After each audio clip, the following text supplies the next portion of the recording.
The air atop Danaban was thin and sharp, tasting of cold stone and distant rain. High Priest Kokuzu stood alone on the sacred summit, the world falling away in every direction into a sea of mist and shadow. Below, the valley of Oaxaca slept, its villages dark and silent, its rivers hidden threads of silver in the pre-dawn gloom. He had climbed through the night, his sandals scraping against ancient rock, his breath pluming in the frigid air, drawn upward by a compulsion he could not name. This was a place of gods, not men. A place where the veil between worlds was worn thin. He had come too fast to seek a sign for his scattered people. The Zapotec were strong, but they were divided, their villages and loyalties scattered across the valley floor.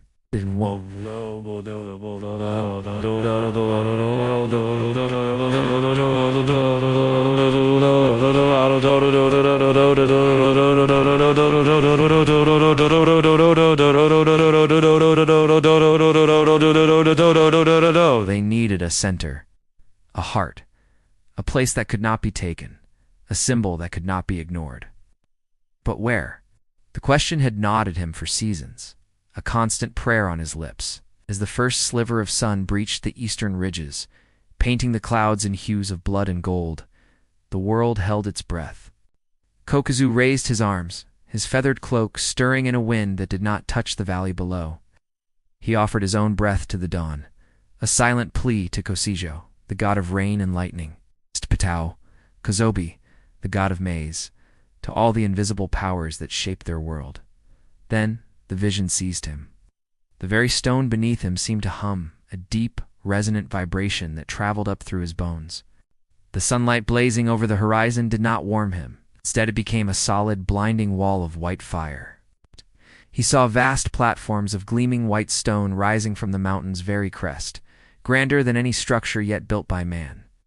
He saw wide plazas filled with countless people, not in fear, but in celebration.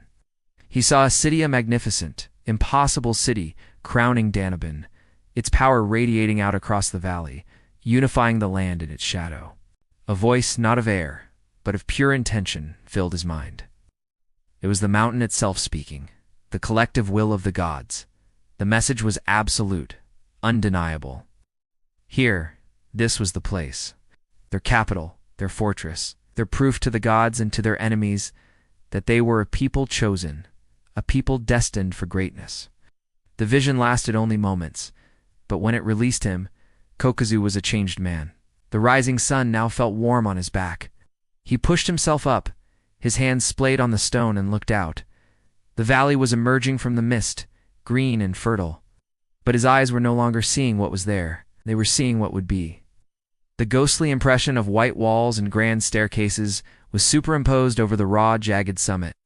He had his answer. The work would be monumental, a task for generations. The journey down from the sacred summit felt like a descent from one world into another. He carried the vision within him like a live coal, a burning truth that demanded immediate action.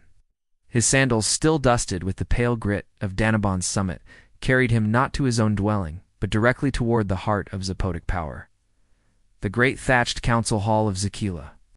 The hall stood at the center of the current capital, a vast structure of woven reeds and stout timber, open on all sides to allow the breeze to circulate.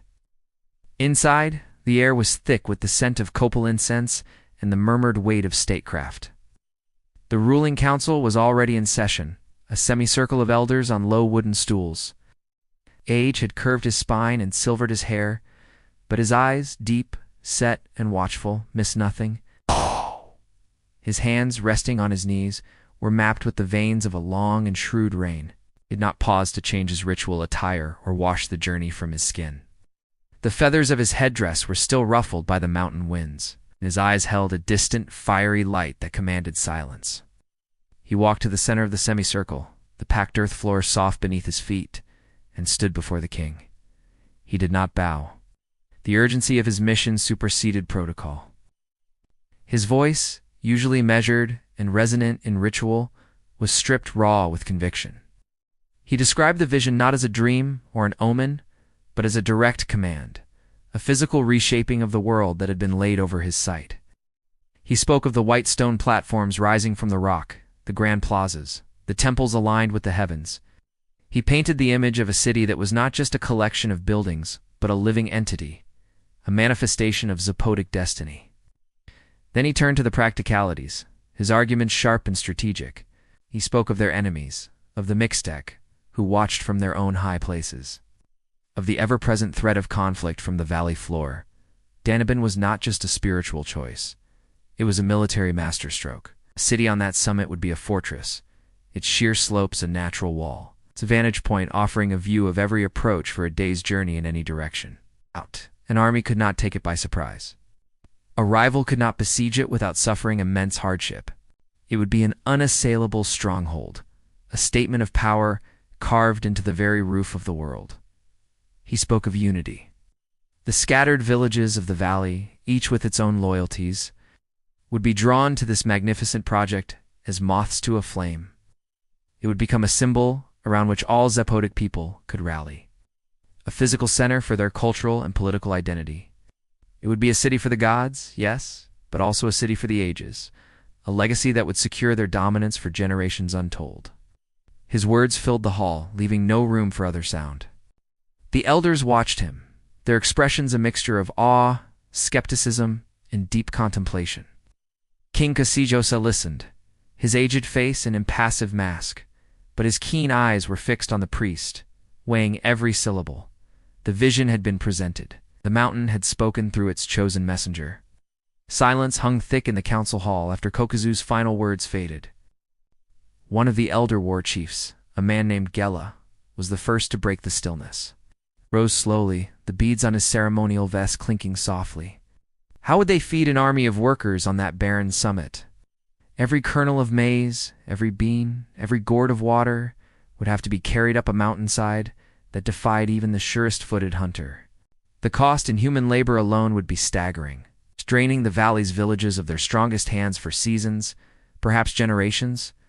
The strategic advantage of the height he conceded was undeniable. But what good was a fortress if its defenders were weak from hunger and thirst? He spoke of the sheer tonnage of stone that would need to be quarried. Another elder, a planner of irrigation canals, echoed the concerns. He spoke of foundations, of the stability of the rock, of the terrifying prospect of building such grandeur on a precipice where a single misstep could send tons of stone crashing down into the valley. The risks were immense, the costs incalculable. The project, he argued, bordered on madness. A dangerous diversion of resources and manpower that could leave their existing towns vulnerable and impoverished. A long time, the council chamber was a battleground of practical fears, each objection a valid and formidable wall erected against the priest's ethereal blueprint. The vision of a cloud city began to seem like a beautiful, impossible dream, destined to shatter against the unyielding rock of necessity. But Kokazu did not waver. He listened to each concern with a patience that seemed itself divine, his gaze never leaving the speakers. When the last objection had been voiced, he stood again. The fervor was gone from his voice, replaced by a low, thrumming certainty that was somehow more powerful. He did not dismiss their fears. He absorbed them. He acknowledged the hardship, the cost, the danger. But he reframed it all not as a burden, but as a test of faith, a necessary sacrifice for a destiny that was already written. The first light of dawn found them gathered at the base of Danaban, a small, purposeful band standing before the mountain's immense and silent bulk. They were the vanguard, a hand-picked group of scouts, engineers, and priests, their faces set with a mixture of determination and solemn awe. The air was cool and still, the valley below yet shrouded in sleep. But their world had already narrowed to the task ahead, the first deliberate human assault on the sacred summit. The scouts went first, lean and agile men whose eyes missed nothing.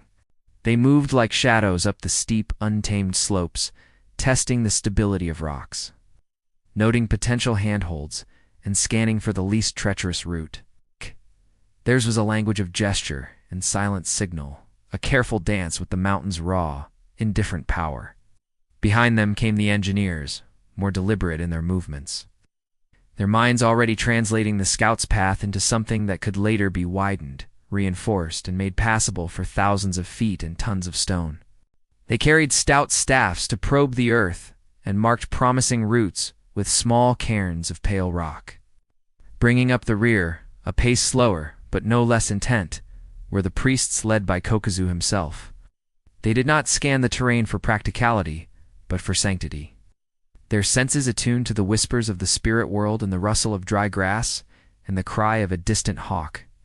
Kokuzu's feet, which had trod this path alone in the grip of vision, now walked it again as a conqueror of a different kind, his every step a silent prayer, a claim of ownership, not by force but by devotion. The climb was a brutal baptism. The thin air burned in their lungs. Loose grease shifted treacherously underfoot, and thorny scrub clawed at their legs and tunics. There were no paths, only possibilities. At several points, the scouts were forced to backtrack, finding their way blocked by sheer rock faces or unstable slopes that promised a long, fatal fall. Progress was measured in painful, hard-won increments. The sun climbed higher, its heat baking the pale rock and reflecting back with a blinding intensity. Sweat stung eyes and soaked through simple cotton garments. Yet, a profound silence held among them, broken only by the scrape of sandal on stone and the ragged pull of breath. This was not a journey for idle talk. It was an act of profound focus, a physical prayer. The engineers paused frequently, using stone hammers to chip away minor obstructions, their efforts echoing faintly in the vast stillness. They were not just finding a way up, they were beginning the eternal work of reshaping the mountain to human will. When they finally pulled themselves over the final ledge and stood upon the broad, windswept summit, the world fell away beneath them. The valley lay spread out like a patterned cloth, its greens and browns starkly beautiful from this impossible height. For a long moment, they all simply stood, chests heaving, humbled by the effort and the breathtaking view. They were the first of their people to stand here together, the first to truly see what Kokuzu had seen. Not just a defensive position, but a throne. Then the work of consecration began. The priests moved to the highest point of the plateau. From a leather satchel, they produced copal resin, which they placed in a small clay burner. Soon, the sharp, sweet scent of the sacred smoke began to curl into the clear air, a fragrant offering to the gods of this high place. Kokuzu took a gourd of water, not to drink, but to sprinkle upon the dry, stony ground, a symbolic gift to the earth. He began to chant, a low, rhythmic invocation that seemed to vibrate in the very rock beneath their feet. The other priests joined him, their voices a soft counterpoint to the wind that now tugged at their hair and robes. They were not just clearing a path, they were weaving a web of sanctity, tying the spirit of their people to the spirit of the mountain. With every step they had taken, with every ritual gesture, they were transforming Donabon from a wild, sacred peak into the future heart of an empire. They were planting a flag made of smoke and prayer, claiming this sky-bound land for the city that was to come. The first ascent was complete. The ground was sanctified. The long work of building heaven on earth had begun. From the newly sanctified summit of Donabon, the messengers descended like seeds scattered by a great wind. They moved with purpose, their steps swift and certain along the trails that spider-webbed across the valley of Oaxaca. Each carried not a written decree, for such things were unknown, but the words of the king and the vision of the priest etched into memory, a living scroll of command and promise. Their faces were marked with the thin, sharp air of the mountain, and in their eyes shone the reflected glory of the task to come. They traveled in pairs for safety and authority, their plain cotton tunics bearing the distinct dye patterns that identified them as envoys of Zakila. They did not ride, for there were no beasts of burden suited to such errands. Their own strong legs were their only transport, carrying them from one clustered village to the next. From the humid riverbanks to the drier foothills where maize fields terraced the slopes. At each settlement they would seek out the local headman or elder, standing respectfully but without subservience, for they spoke with the voice of the king and the gods. Their message was a carefully woven tapestry of duty, honor, and divine favor. They spoke of the sacred vision granted to Kokuzu, of the city ordained to rise upon the mountainous city that would be the shield and soul of all Zapotec people. They called for strong arms to quarry and raise stone, for skilled hands to shape wood and plaster, for farmers who understood the earth to help terrace the slopes for gardens, and for artisans who could translate divine will into enduring form. It was not a request, it was a summons to greatness. But they knew the hearts of men are moved by more than glory alone, And so they spoke of the honor that would be bestowed upon those who answered the call, an honor that would elevate not just the individual but their entire lineage. They promised that the gods would look with special favor upon the contributors, granting abundant harvests to their families and protection from misfortune. It was a compact between the people and the powers that ruled their world, an exchange of sweat and toil for eternal prestige and celestial goodwill. The response was a ripple of awe, skepticism, and burgeoning excitement that spread through the valley. In the shade of thatched roofs and in the dusty central plazas of villages, men and women listened, their faces turning upward instinctively toward the distant, hazy silhouette of Danabin. Some felt the pull of adventure, the chance to be part of something that would be remembered in song and story long after they were dust. Others calculated the practical benefits, the honor, the divine protection, the chance to earn prestige that could elevate their family's status for generations. A few felt only the weight of obligation, the unavoidable duty to their king and their people. Yet the call was irresistible.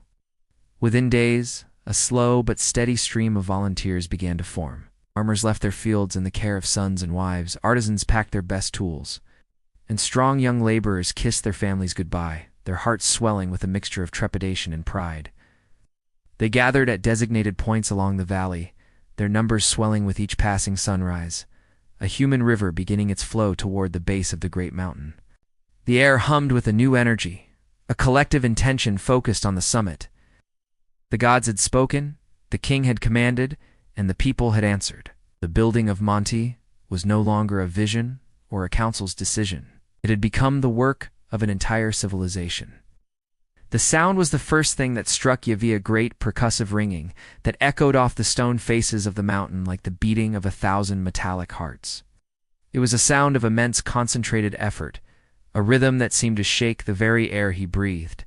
He stood at the edge of the newly established quarry, a raw gash in the side of Danabin, his hands clenched at his sides, his knuckles white. Oh, the call had reached his village. A small cluster of homes near the river. And the promise of honor and a full belly had called him here, away from the familiar patterns of planting and harvest. Now, facing the reality of it, he felt very small. The quarry was a world of dust and muscle. Dozens of men, their backs gleaming with sweat under the harsh sun, moved with a purpose that was both chaotic and deeply coordinated.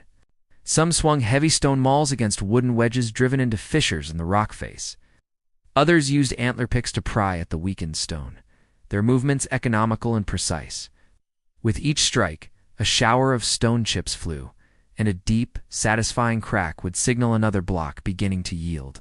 The more experienced men, their arms corded with muscle earned over countless seasons, worked with a quiet, grim efficiency that Yavi could only watch with awe. An overseer, a man with a face like weathered leather, Yavi mimicked the stance, the grip. He studied the rock before him, looking for a hairline fracture, a subtle grain. He adjusted his aim and struck. This time, the sound was different, sharper, cleaner. A sizable flake sheared away from the main block. Small, hard-won victory. Beni gave another grunt, this one slightly less dismissive, and nodded once toward the growing pile of useful stone. The hours stretched, measured in the rising ache in Yavi's shoulders, the growing blister on his palm, and the ever-increasing mound of broken rock at his feet. The dust coated his skin and filled his nostrils, a dry, chalky taste that would become as familiar as air. He learned the rhythm of the work, the necessary pauses, the conservation of energy. He watched the teams of men further up the slope, hauling the massive primary blocks away on log sledges, their chants low and powerful as they strained against the ropes. The scale of it all began to dawn on him, not as an idea, but as a physical truth. This one quarry was a hive of immense effort, and it was only one of many such sites on the mountain. This city they were building would require every stone he broke today, and 1,000,000 more besides. It was a task for giants, and he was just a boy with a hammer. But with each successful strike, each clean break, he felt a tiny fraction of that immense scale become a part of him. He was no longer just Yavi from the river village. He was a stonebreaker from Monte. The summit of Danabin was no longer a place of windswept solitude and whispered prayers. It had become a raw, open wound upon the face of the mountain, a vast and chaotic theater of human exertion. The sacred silence that had greeted the first ascent was now shattered by the relentless, grating symphony of stone, grinding against stone. The rhythmic thud of earth being compacted, and the strained, collective grunts of hundreds of men. The vision of a level, majestic plaza was being carved from the very peak, inch by agonizing inch. Teams of laborers, their bodies glistening with a permanent film of sweat and pale dust, swarmed across the uneven plateau. Their tools were extensions of their will-heavy stone mauls, stout wooden levers longer than a man is tall, and rough-hewn sledges fashioned from logs lashed together with tough maguey fiber. There were no beasts of burden to share the load. Every ounce of force, every shift in the mountain's stubborn bulk, was generated by human muscle and bone. The work was brutally simple in concept, Herculean in execution. The engineers, their faces smudged with dirt as they consulted markers made of aligned sticks and hanging plums, directed the efforts. Their eyes constantly scanned the natural contours of the rock, identifying high points that needed to be reduced and depressions that needed to be filled. Where a stubborn outcrop of bedrock refused to yield, teams would swarm it. They would drive wooden wedges into any available fissure and pour precious water over them, hoping the swelling wood would exert enough pressure to crack the stone. More often, it was the work of mouths, swung in a tireless, monotonous rhythm that slowly, deafeningly, pulverized the obstruction into manageable rubble. The levers were the true instruments of transformation. Teams of a dozen men or more would position the great wooden beams beneath a sizable section of rock, already loosened by the stone breakers. At a shouted signal, they would throw their collective weight onto the lever's end, their muscles corded and straining, their feet digging for purchase on the gritty ground. The groan of protesting wood would mix with the gasp of effort from the men, a tense, rising pitch that would climax in a shower of grit and the satisfying subterranean crack of stone finally giving way. The liberated slab would then be pried further, broken apart, or, if fortune smiled, maneuvered onto a sledge to be hauled away to the growing spoil heaps at the plateau's edge. A constant haze of dust hung in the air, catching the sunlight and turning the workers into ghostly figures moving through a golden fog. It coated their skin, filled their lungs, and gritted between their teeth. There was no shade, no respite from the high-altitude sun that beat down with an intensity that seemed magnified by the pale stone all around them. The air, thin and sharp, burned in their chests with every labored breath. They worked in a near-continuous cycle of strain and brief recovery. Their world narrowed to the next lever pull, the next hammer swing, the next few inches of progress. From a distance, it might have looked like chaos, a frantic, disordered scramble. But to an eye that understood the language of such labor, it was a complex, coordinated dance. Teams rotated tasks.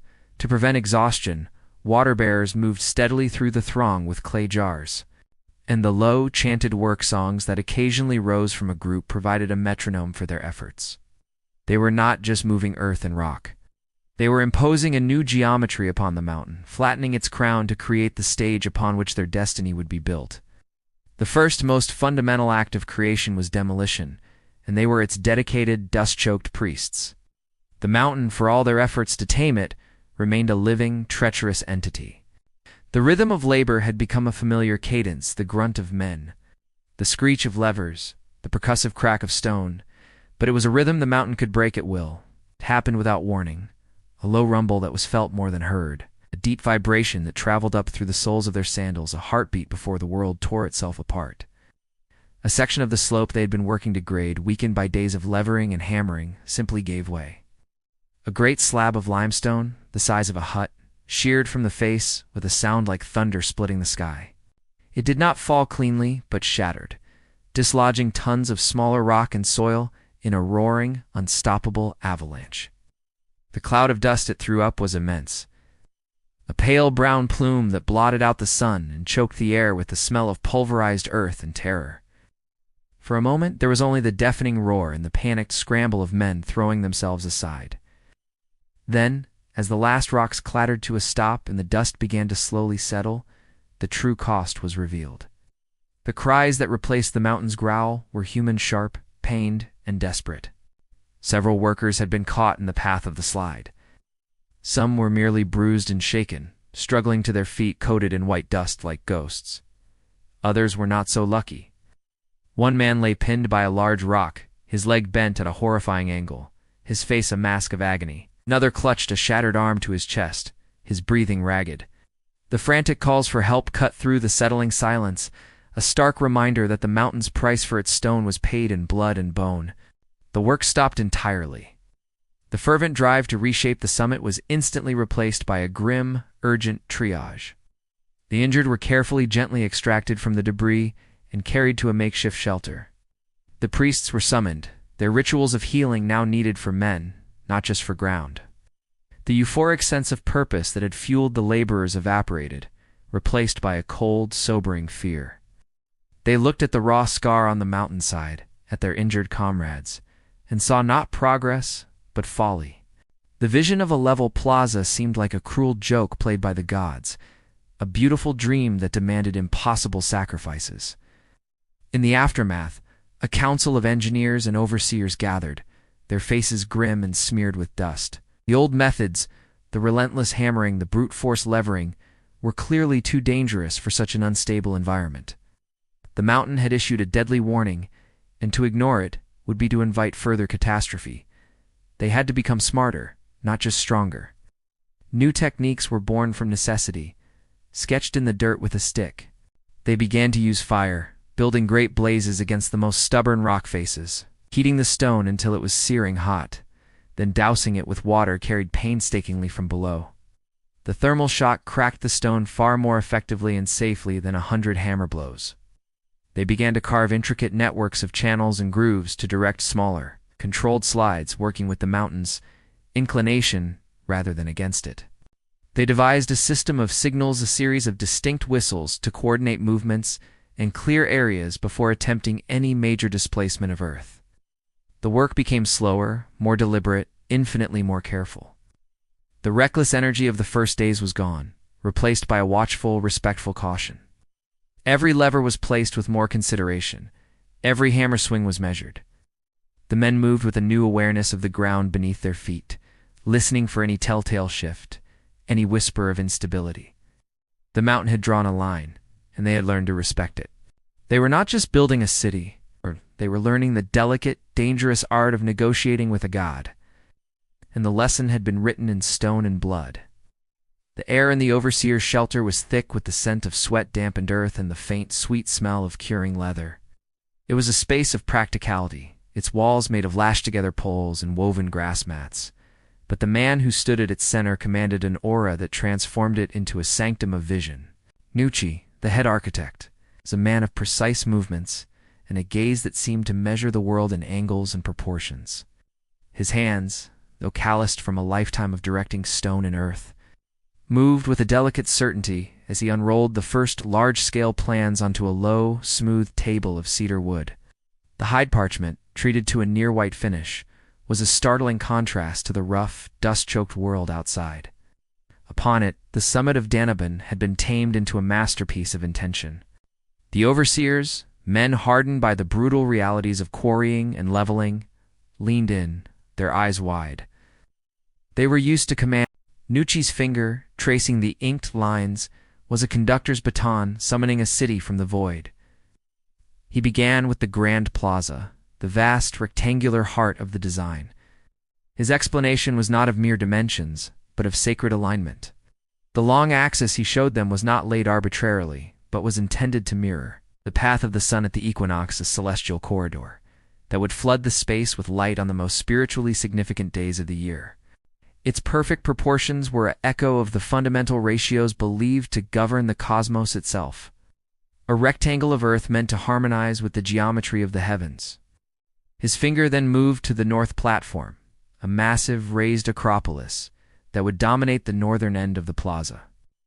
He described it not as a mere foundation for temples, but as a man-made mountain upon the natural one, a symbolic ascent toward the gods. Its immense retaining walls, shown in cross-section, were designed with a subtle inward slope, a technique to defy earthquakes in time, making it not just grand, but eternal. The grand staircase that would front it was drawn with each tread and riser proportioned for a processional pace, forcing a rhythm of reverence upon any who climbed to the sacred spaces above. Finally, he revealed the plans for the ball court, its distinctive eye shape stark and purposeful on the parchment. This was no arena for simple sport. Nucci's quiet voice imbued the lines with profound meaning. The court was a cosmological diagram, stone representation of the liminal space between the world of the living and the underworld. The playing alley was the path of the stars, the sloping walls, the sides of the cosmic arena where the gods themselves played out the struggle between light and darkness, life and death. The stone rings set high on the walls through which the rubber ball would someday pass were not goals but portals, symbolic of the sun's passage through the sky. As he spoke, the chaotic, back-breaking labor outside, the dust, the noise, the aching muscles began to coalesce into a sublime, unified purpose. The overseers, who had spent weeks thinking only of moving the next rock or avoiding the next slide, now saw the divine logic behind the toil. The stone Yavi broke was not just rubble. It was a piece of the sun's path. The earth they leveled was not just flat ground. It was the floor of a celestial stage. The massive blocks being hauled up the switchbacks were not just weight. They were the walls of a mirrored universe. Nucci re-rolled the parchment with the care of a priest handling a holy relic. The meeting ended without a word, the overseers filing out into the blinding sunlight. But they walked differently.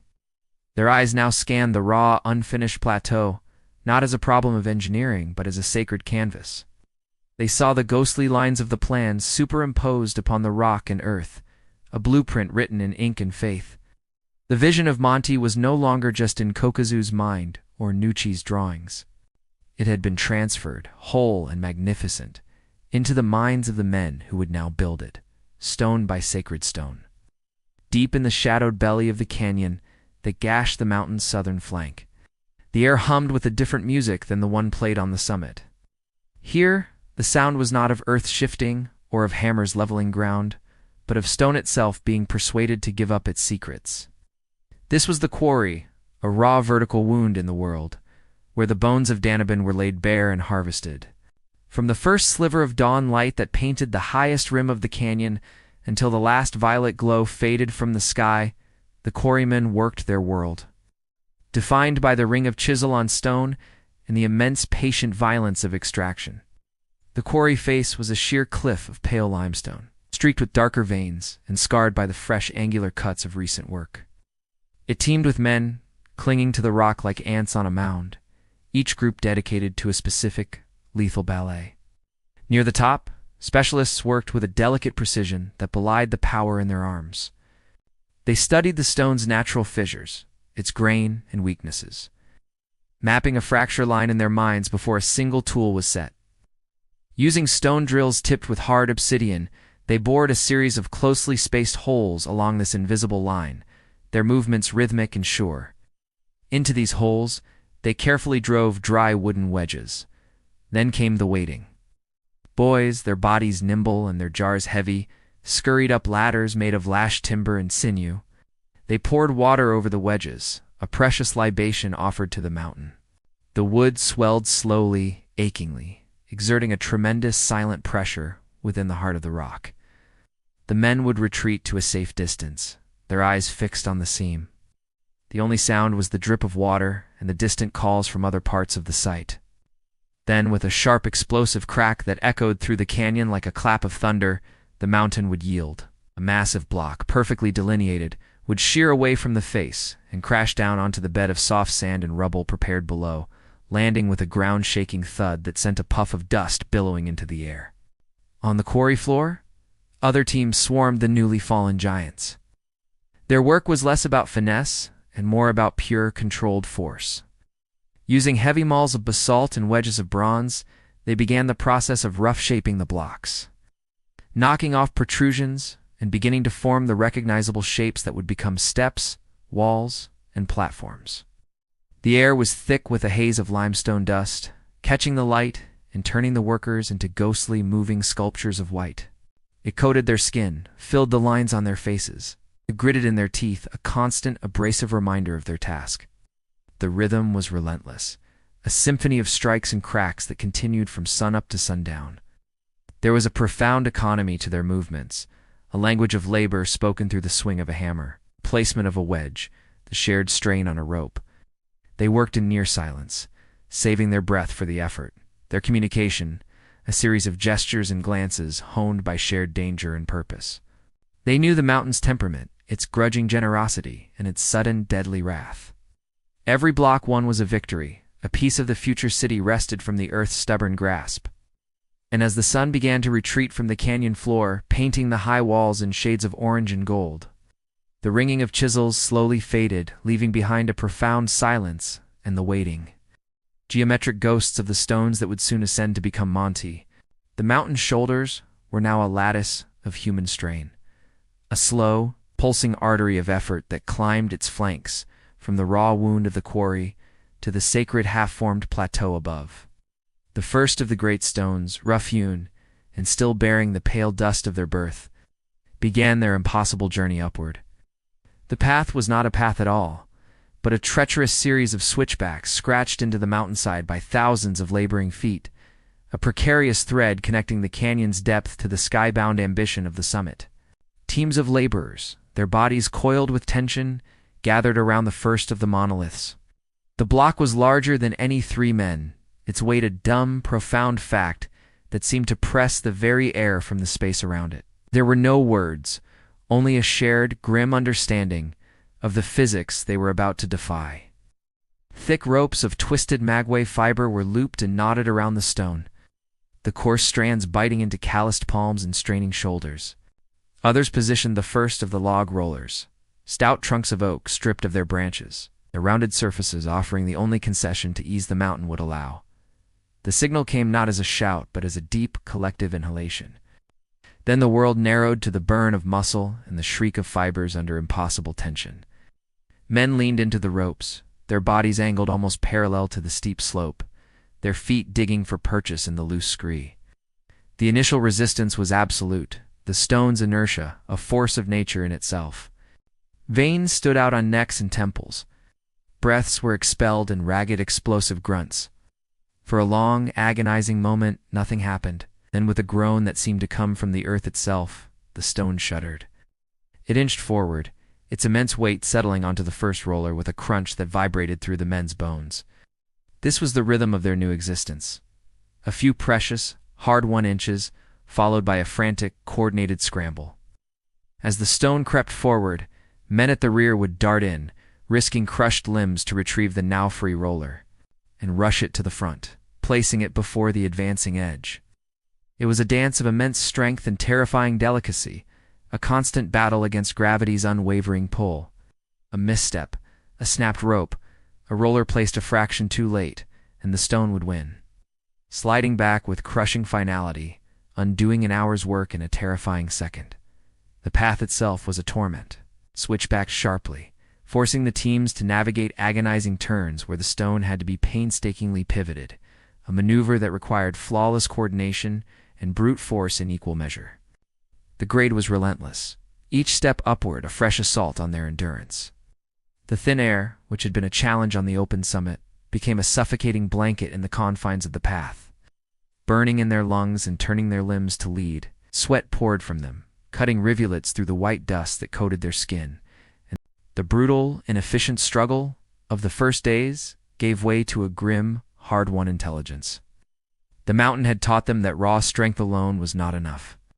It demanded a system, a shared rhythm that could outwit the relentless pull of gravity. The lessons learned in blood and strain were now codified into a new method, a complex and living machine of human effort that began to stitch itself from the quarry floor to the summit. The log rollers were no longer just crude cylinders placed in desperation. They were now part of a continuous track, a moving road of wood that snaked up the most stable sections of the path. Teams dedicated solely to this task worked just ahead of the stone pullers. Their own labor, a frantic, coordinated ballet of retrieval and placement. As a stone inched forward, freeing a roller at its rear, a runner would seize it, his muscles coiled for the sprint, and dash up the line to slot it into the gap at the front. This endless cycle created a semblance of momentum, a rolling pathway that reduced the heart-stopping friction of stone on raw earth. The rope harnesses evolved from simple loops into complex networks of leverage. Instead of one massive, unwieldy cable, multiple smaller ropes were attached to the stone at different points, allowing teams to pull from various angles. This was crucial for navigating the treacherous switchbacks. At a sharp turn, the teams on the outer curve would lean into their ropes with all their might, while those on the inner side would actually slacken theirs, guiding the monolith's pivot with a delicate, counterintuitive balance of force and release. It was a maneuver of breathtaking precision, performed by exhausted men who communicated through a system of whistles and hand signals, their understanding of the stone's weight and balance becoming an instinct. This human chain became the mountain's new circulatory system. At the very bottom, in the dust-choked heat of the quarry, the stones were borne and attached to their harnesses. The first pull teams, often the largest and strongest men, would take the initial, most brutal strain, breaking the stone's inertia and setting it on its upward journey. As the path steepened, fresh teams waited at designated stations, their bodies rested, their ropes ready. There was no ceremony in the transfer, only a seamless exchange of effort. The descending teams, their bodies trembling with fatigue, would step aside, their ropes going slack, as the new crew took up the strain without missing a beat. The stone, indifferent to the change, continued its glacial ascent. The chain stretched for the entire length of the route, a pulsating line of focused energy. Water-bearers moved constantly along its edges, offering gourds to straining men who drank without breaking rhythm, the precious liquid splashing over their dust-caked faces. Overseers stood at the most difficult points, their eyes scanning the ropes for signs of fraying, their whistles cutting the air to coordinate the efforts of the separate teams. The sound was no longer just grunts and the screech of wood. It was a low rhythmic chant that would rise from one section and be taken up by the next. A wave of sound that traveled up the mountain with the stones, a vocalization of their shared purpose and shared burden. From the half-built plaza on the summit, the view down the mountainside was a testament to this organized will. The chain of men was visible as a continuous, slow-moving line, a living river of determination flowing upward. Each block that finally crested the edge and was dragged onto the level ground represented not just the effort of the team that brought it the final feat, but the collective strain of every man in that long human cable. They were no longer just laborers. They were cogs in a magnificent, brutal machine of their own invention. A machine that was slowly, inexorably, sewing the mountain's own stone back into its summit to form a new and glorious skin. While the men contended with stone and gravity, another quieter army waged its own essential war against a more fluid adversary: thirst. The lifeblood of the great endeavor was not the stone from the quarry, the water that kept the workers alive, that turned dust into mortar, and that filled the cooking pots each night. This vital, ceaseless duty fell to a separate contingent, a river of movement that flowed in a constant ascending counterpoint to the descent of stone and spoil. They were the water-bearers, and their ranks were filled mostly by the women and older children of the valley. Their work began not on the mountain, but at its muddy feet, where the springs and streams, fed by distant rains, offered their precious gift.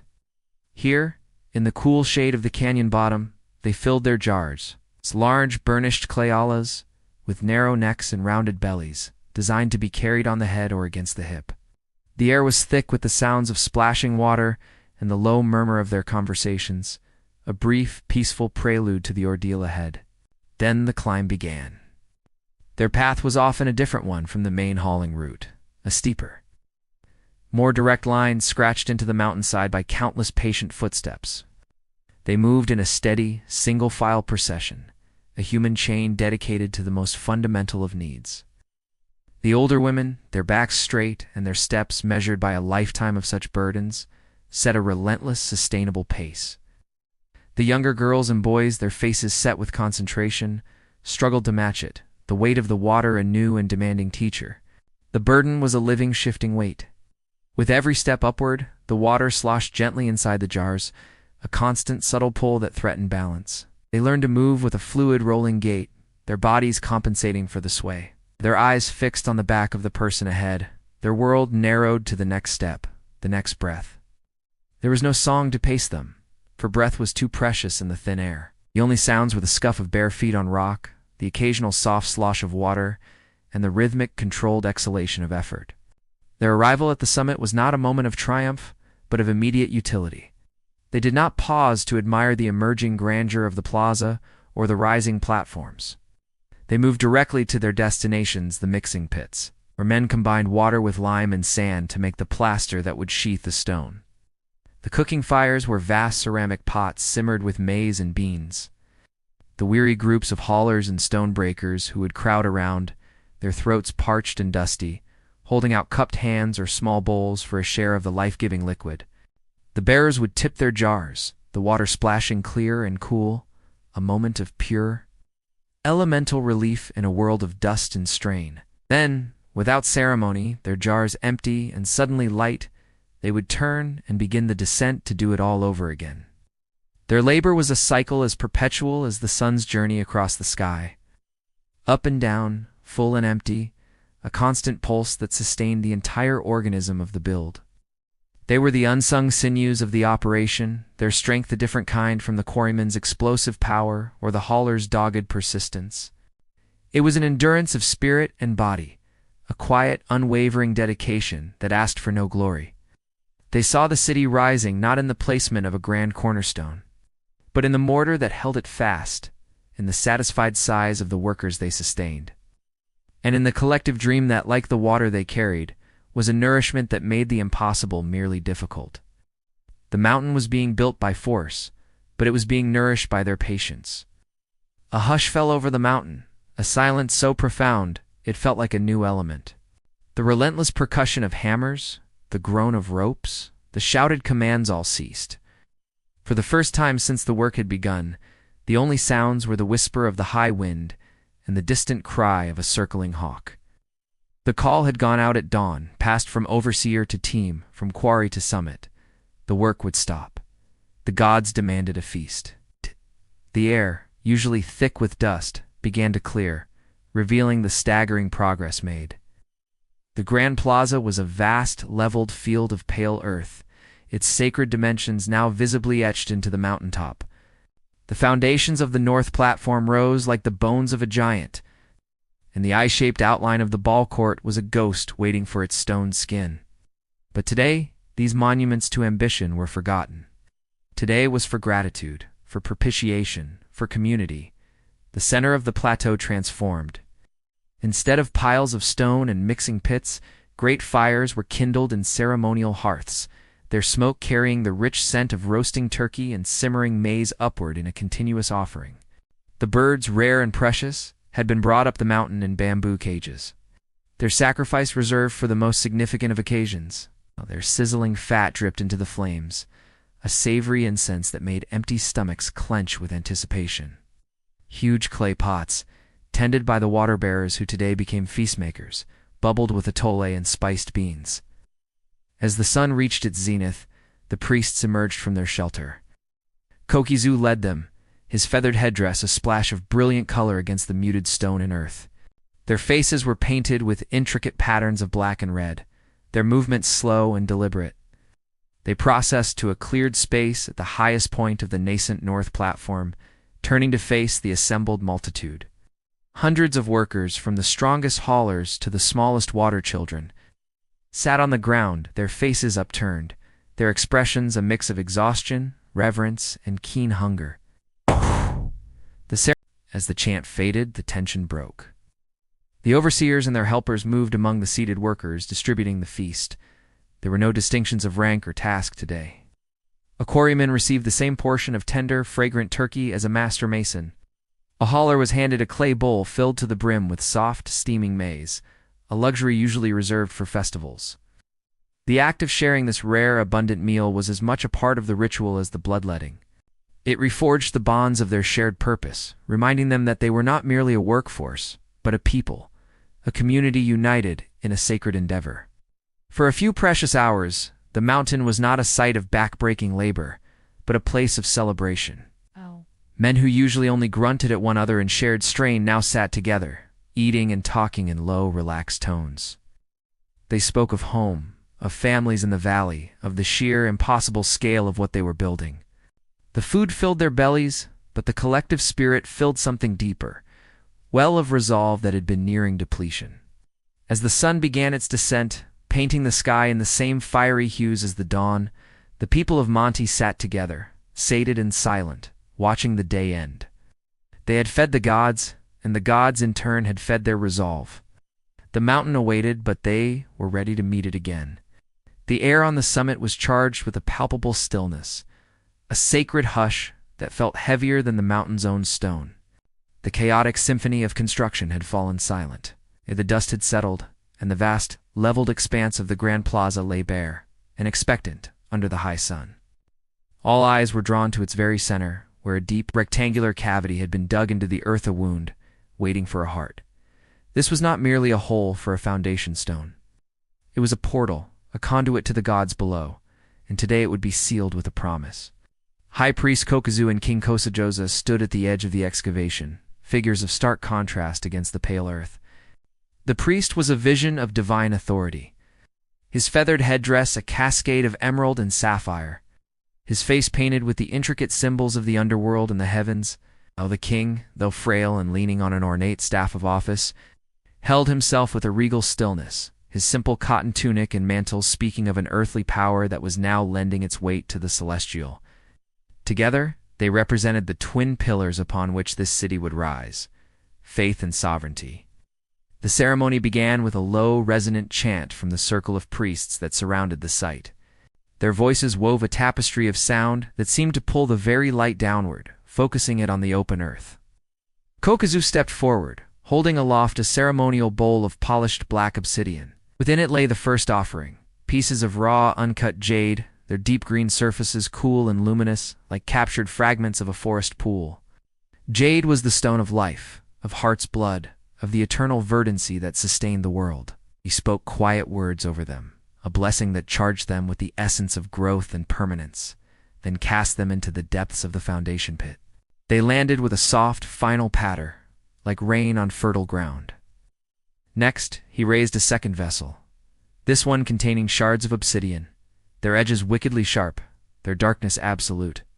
This was the stone of sacrifice, of clarity, of the cut that separates one world from another.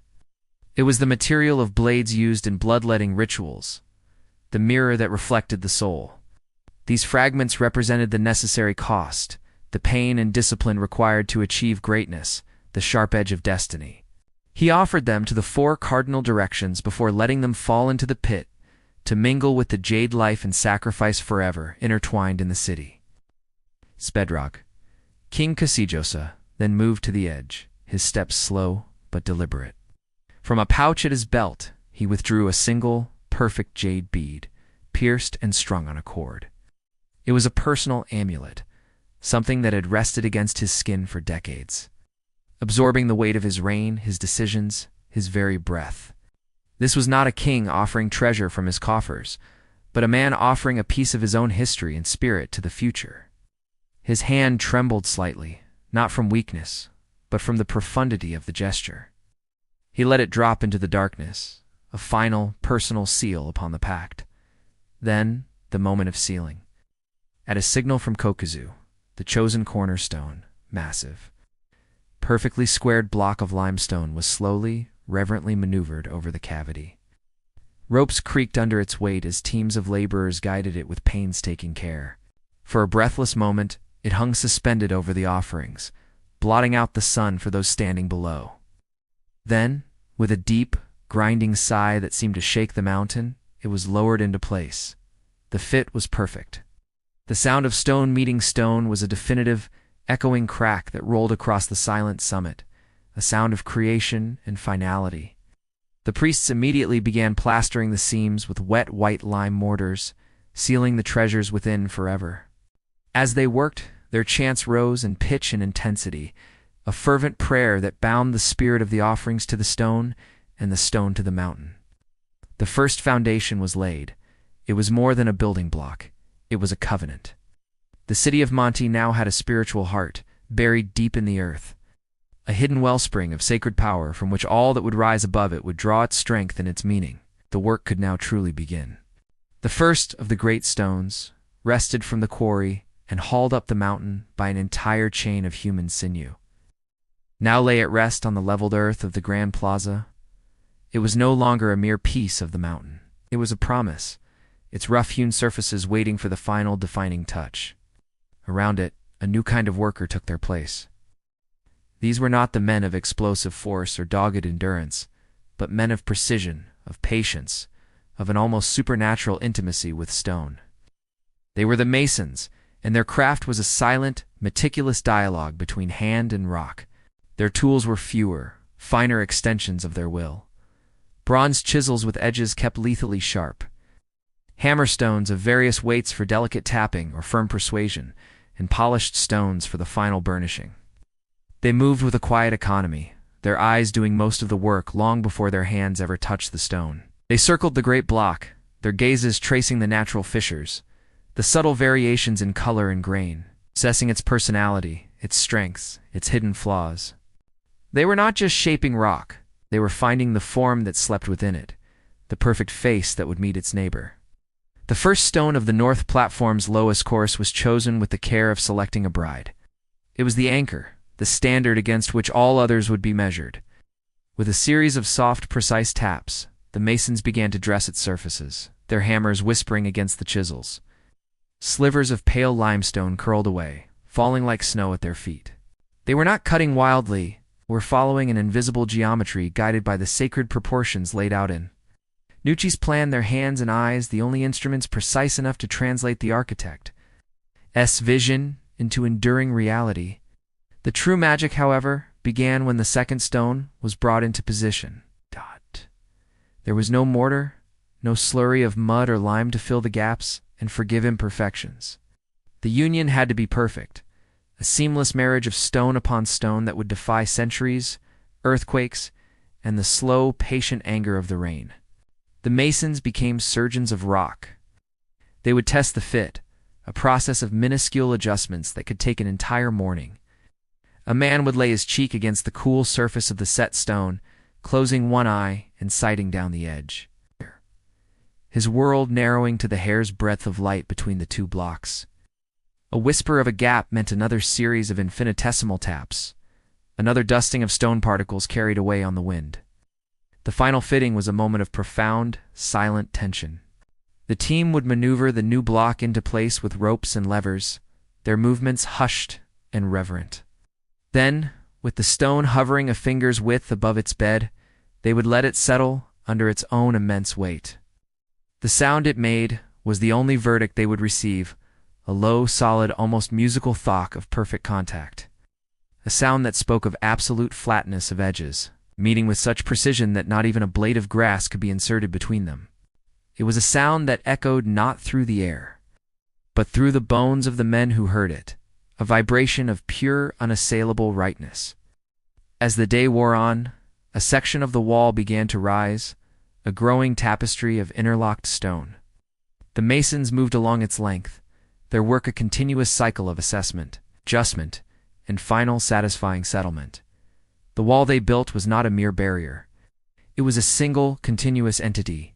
Its strength derived not from adhesive, but from the flawless congruence of its parts. Each perfectly placed stone transferred its load to the ones below and beside it, creating a structure of immense distributed strength. It was a puzzle of infinite complexity, and the masons were its masters, reading the language of stone and translating it into a grammar of eternity. They were building not for a king's lifetime, but for the lifetime of the mountain itself, crafting a skeleton of stone that would outlast the very civilization that gave it breath.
The wall rose, a clean geometric scar against the vast blue of the sky, each stone a testament to the mason's flawless craft.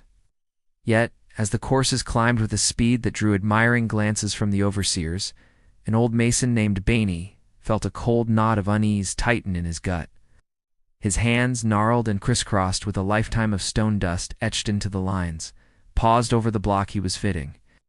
He had learned his art from his grandfather, who had learned from his before him, and the rhythm they had taught him was a slow, deliberate prayer, not this frantic rising tide. He watched the younger masons, their movements quick and sure, encouraged by the approving nods of the site overseers who paced the growing plaza. The pace had become a point of pride, a visible measure of progress that pleased the king's representatives and fueled the workers' own sense of accomplishment. But Benny saw what they did not. He saw the subtle, almost imperceptible tremor in a block that had been settled too quickly. He saw the minute deviation from true, in a course that had been laid before the one below it had fully settled into its own weight. They were building a magnificent skin, but he feared the bones beneath were being rushed. The final straw was a stone 2 courses down from the current work. A young, eager mason had fitted it the previous afternoon amidst calls for faster progress. To the overseer's eye, it was perfect. But Bainey, laying his cheek against the stone above it, had felt the faintest vibration, a hum of instability that sang through the rock to his bones. It was not right. It would not hold. Not for 100 years. Not for the eternity this city demanded. He found the head overseer, a pragmatic man named Leoxa, who was watching the hauling teams navigate a new switchback. Benny did not speak of pride or pace. He spoke the language he knew best, the language of stone. He described the vibration, the minute shift, the hairline fracture that was surely propagating deep within the block. Invisible to all but the most experienced eye, he argued not for a stop, but for a return to the old rhythm, for time to let the mortarless joints settle and find their eternal embrace, for the patience to tap each stone into a perfect, silent union that would laugh at earthquakes and the slow creep of centuries. Leoxa listened, his arms crossed, his eyes scanning the relentless productive activity around them. He saw the rising wall, the king's pleasure, the momentum that was intoxicating the entire workforce. He saw the calendar, the seasons passing, the immense cost of feeding and housing these thousands every day. He saw the political need for visible, triumphant progress. Benny's fears were a whisper against the gale of necessity. His response was not unkind, but it was firm. The wall was sound. The king's architects were pleased. The pace was to be maintained. He clapped Bainey on the shoulder, a gesture meant to reassure, but it felt like a dismissal. The doubt in the old mason's heart curdled into a cold, heavy certainty. He returned to his section of the wall, his movements now slow and heavy with foreboding. Each perfect thock of stone meeting stone now sounded to him like a ticking counter, marking not the birth of a city, but the countdown to a slow, inevitable sigh of collapse. He continued his work, his hands performing their sacred duty with undiminished skill, but his spirit was no longer in the rising stone. It was trapped in the flawed block below, waiting for the mountain to whisper its verdict on their haste. While the grand temples and plazas rose to capture the eye and the spirit, a different kind of precision began to take shape on a secondary rise to the south of the main plateau. Here, away from the clamor of the primary construction, the work was quieter, more deliberate. Governed not by the need for imposing grandeur, but by an obsession with celestial exactitude. This was the beginning of the observatory mound, a specialized platform that would serve as the high altar of the priest astronomers, the sacred instrument through which they would read the divine clockwork of the heavens. The site had been chosen by Kokuzu himself after nights of solitary vigil. His body a still silhouette against the star-strewn sky as he tracked the slow, majestic procession of constellations and the wandering paths of the bright planets. He had identified a natural promontory that offered an unobstructed view of the entire celestial dome. From the eastern horizon, where the sun and moon were born, to the western abyss, where they died each day, this vantage was everything. The building itself was merely a tool to refine it. The laborers assigned to this task were a select group, chosen for their patience and meticulous nature. Their work was not about moving the greatest volume of stone, but about placing it with an architect's care. Under the direct supervision of a senior astronomer priest, they began to shape the natural rise into a perfect, rectangular platform. The engineering was deceptively simple, yet every aspect was imbued with ritual significance. The platform's sides were aligned with the cardinal directions with a precision that made the engineers' usual markers seem crude. They used hanging star plumes and sighting staffs that had to be calibrated each dusk and dawn. Their alignments checked against the rising and setting of specific named stars. The stones for this project were not the rough-hewn monsters of the North Platform. They were smaller, smoother blocks, carefully selected from the quarry for their uniformity and stability. Each stone was fitted with the mason's utmost precision, for any shift, any settlement, would throw off the delicate observations made from its surface. The platform's floor was not merely leveled, it was polished to a near flatness. A stage upon which the shadows of calibrated pillars would fall and mark the passing hours and seasons with absolute accuracy. As the mound took form, it began to resemble a low, squat pyramid, its purpose felt in its stark, geometric purity. It lacked the ornamentation planned for the main temples. Its beauty was in its function, its sacredness in its accuracy. Small, notch-like depressions were carved into the platform's rim at specific points. Designed to frame the first gleam of Venus as the evening star or the precise point of the sun's disappearance at the solstice, it was a stone calendar, an eternal clock, a device for conversing with the gods of time and space. The workers felt the different nature of their task. The air on this part of the mountain seemed sharper, thinner, charged with a silent intensity. Their overseer was not a shouting foreman, but a quiet, watchful priest, who would often halt their work to consult a chart or simply stare at the sky, his lips moving in silent calculation. They were building a key, though few of them could read the lock it was meant to open. They understood only that this structure was as vital as any temple, for it would dictate the sacred rhythm of the city yet to come, telling them when to plant, when to harvest, when to go to war, and when to offer the gods their most precious sacrifices. They were not just stacking stones. They were building the very heartbeat of Monte. The mountain's rhythm changed. The cacophony of labor did not cease, but it acquired a new, anticipatory tension. Word had snaked through the quarry, along the hauling paths, and across the summit, with the speed of a sparked fuse. The king was coming, not in spirit or in memory, as he had been at the foundation ceremony, but in the frail, determined flesh. King Kosajoza, the patron of this impossible dream, was to be carried up the mountain to see the work his will had set in motion. The path chosen for his ascent was not the brutal, functional hauling route, but the older, steeper priest's path, cleared and widened for the occasion. A special palanquin had been constructed of stout cedar poles and supple leather, a portable throne meant to bear the weight of a kingdom's reverence. When the procession finally came into view from the summit, it was a sight that stilled every hammer and hushed every voice.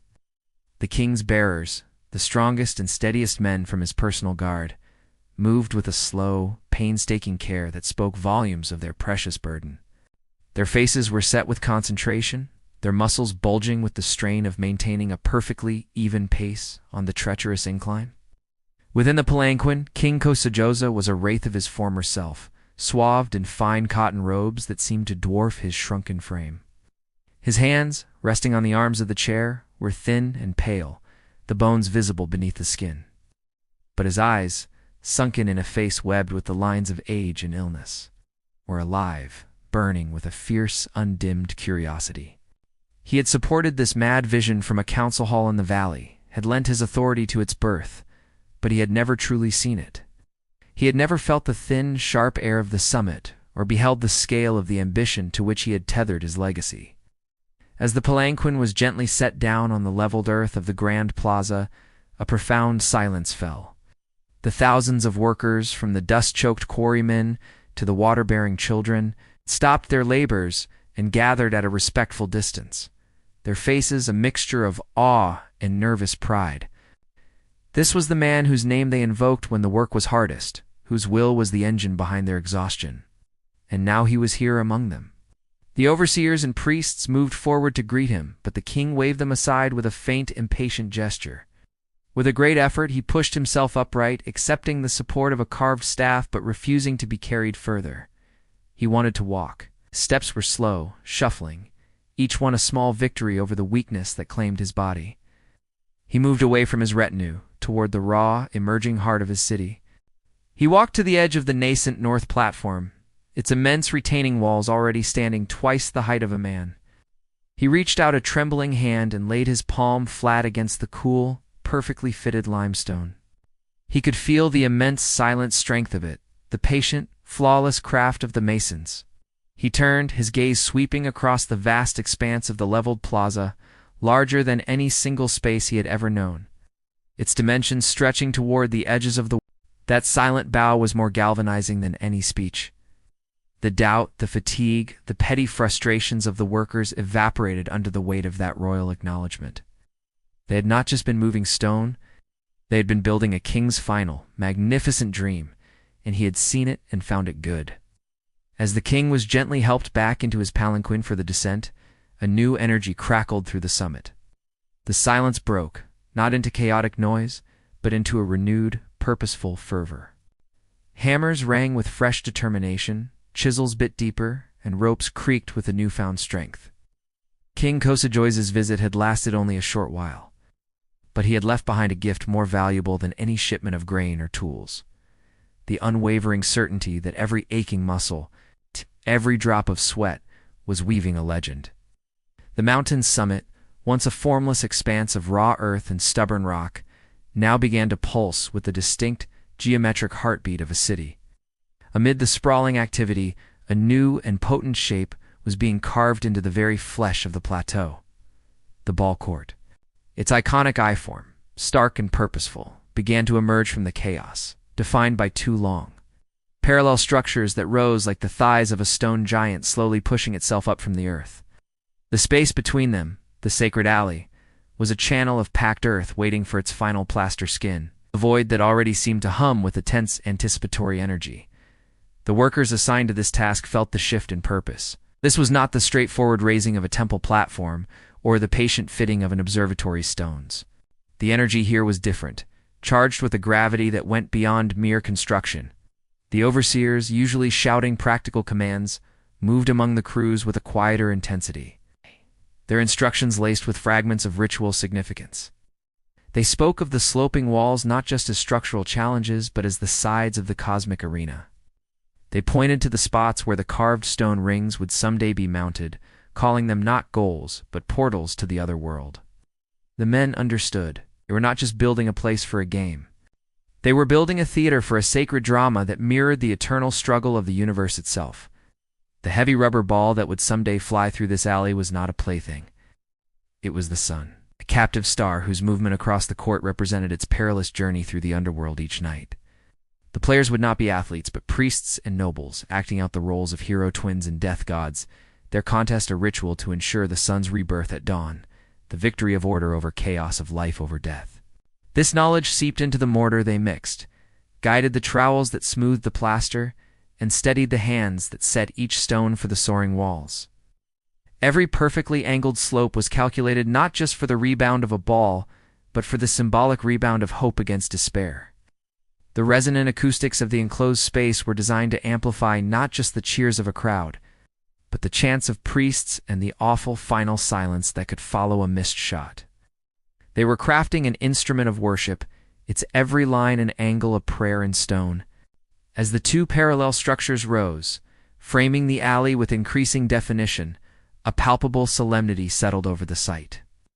The workers' conversations grew hushed, their movements more deliberate. To stand in the center of the emerging court was to feel a profound, eerie focus, as if the very mountain was holding its breath, the open ends of the eye, which would eventually be closed off.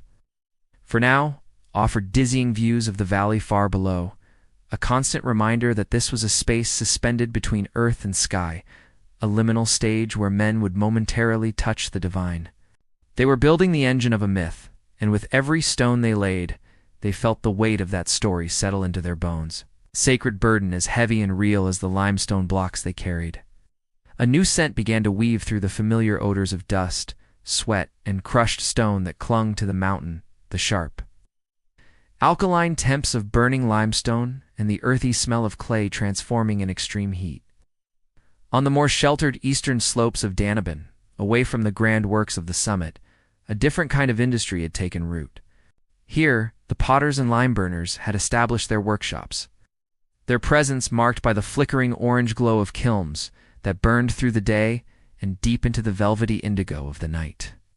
These fires were the city's hidden metabolism, the alchemical forges that would transform the mountain's raw materials into the substances of civilization. The lime burners worked in a world of white dust and searing heat. They had built great beehive-shaped kilns from stone and clay, their interiors roaring with carefully managed infernos.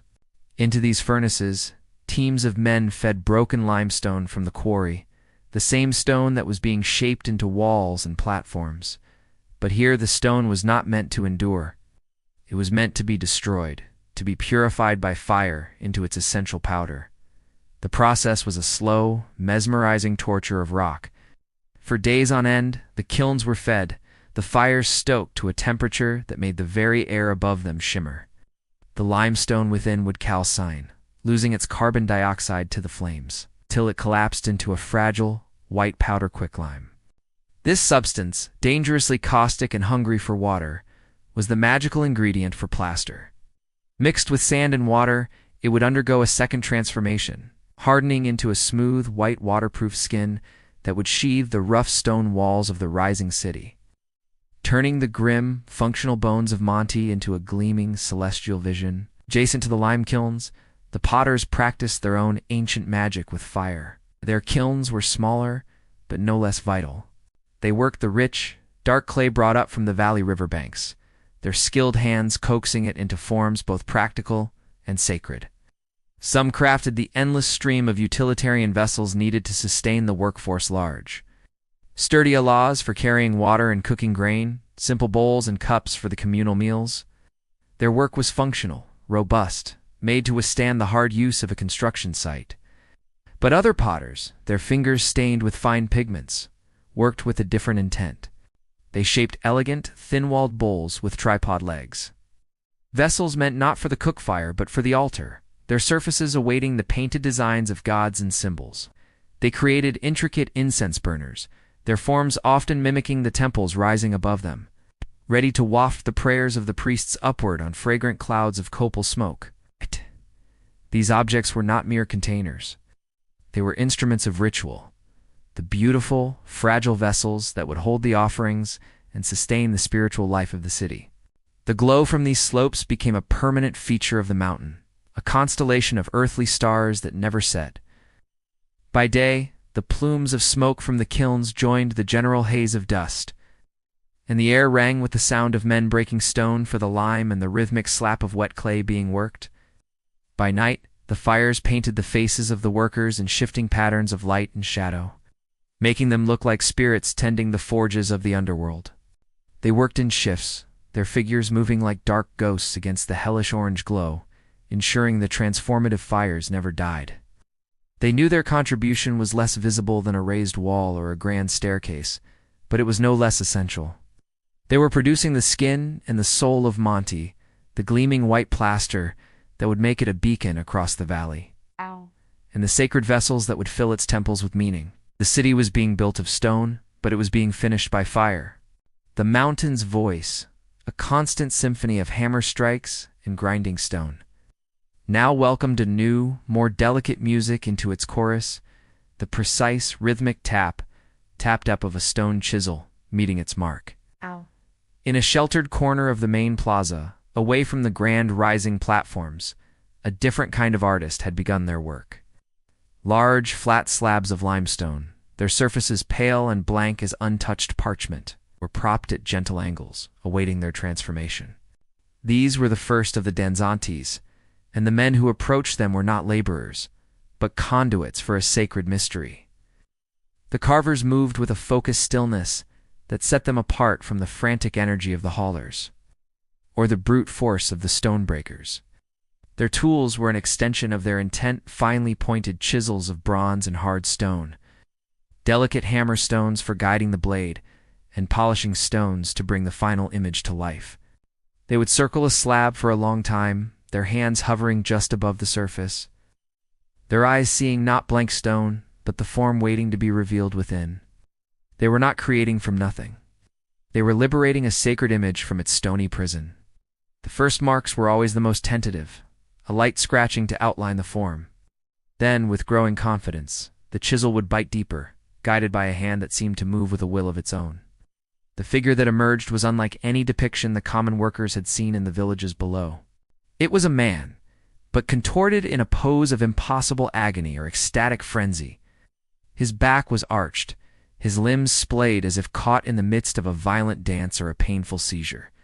The face, when it emerged from the stone, was often a mask of anguish.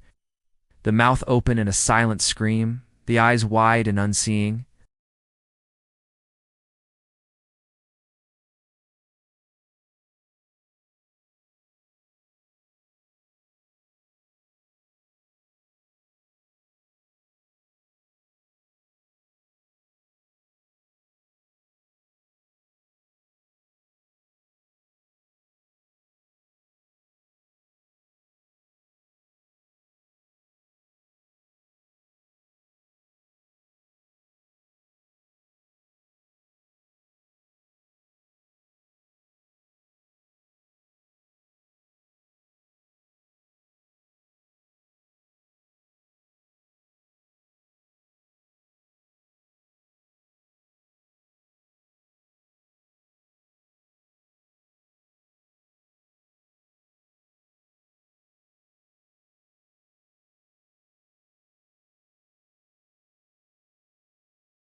To the workers who paused to watch, hauling their burdens past the carver's station, these figures were a profound and unsettling mystery. They saw the undeniable skill in the carved lines, the way the stones seemed to suggest muscle and tendon under strain. But the meaning was opaque, a secret held tightly by the priests and the artists themselves. Some whispered that they were depictions of enemies, captured warriors frozen in their death throes, a grim warning carved into the very foundation of the city. Others thought they represented sacrificial victims, chosen ones in the throes of divine possession, their bodies becoming vessels for the gods' terrible power. A few, seeing the dance-like quality of the poses, imagined they were celebrants in a frenzied ritual too sacred for common eyes. The carvers offered no explanations. They worked in near silence. Their world narrowed to the conversation between their chisel and the stone. Each tap was a word in a silent liturgy, each curl of pale dust, a released prayer.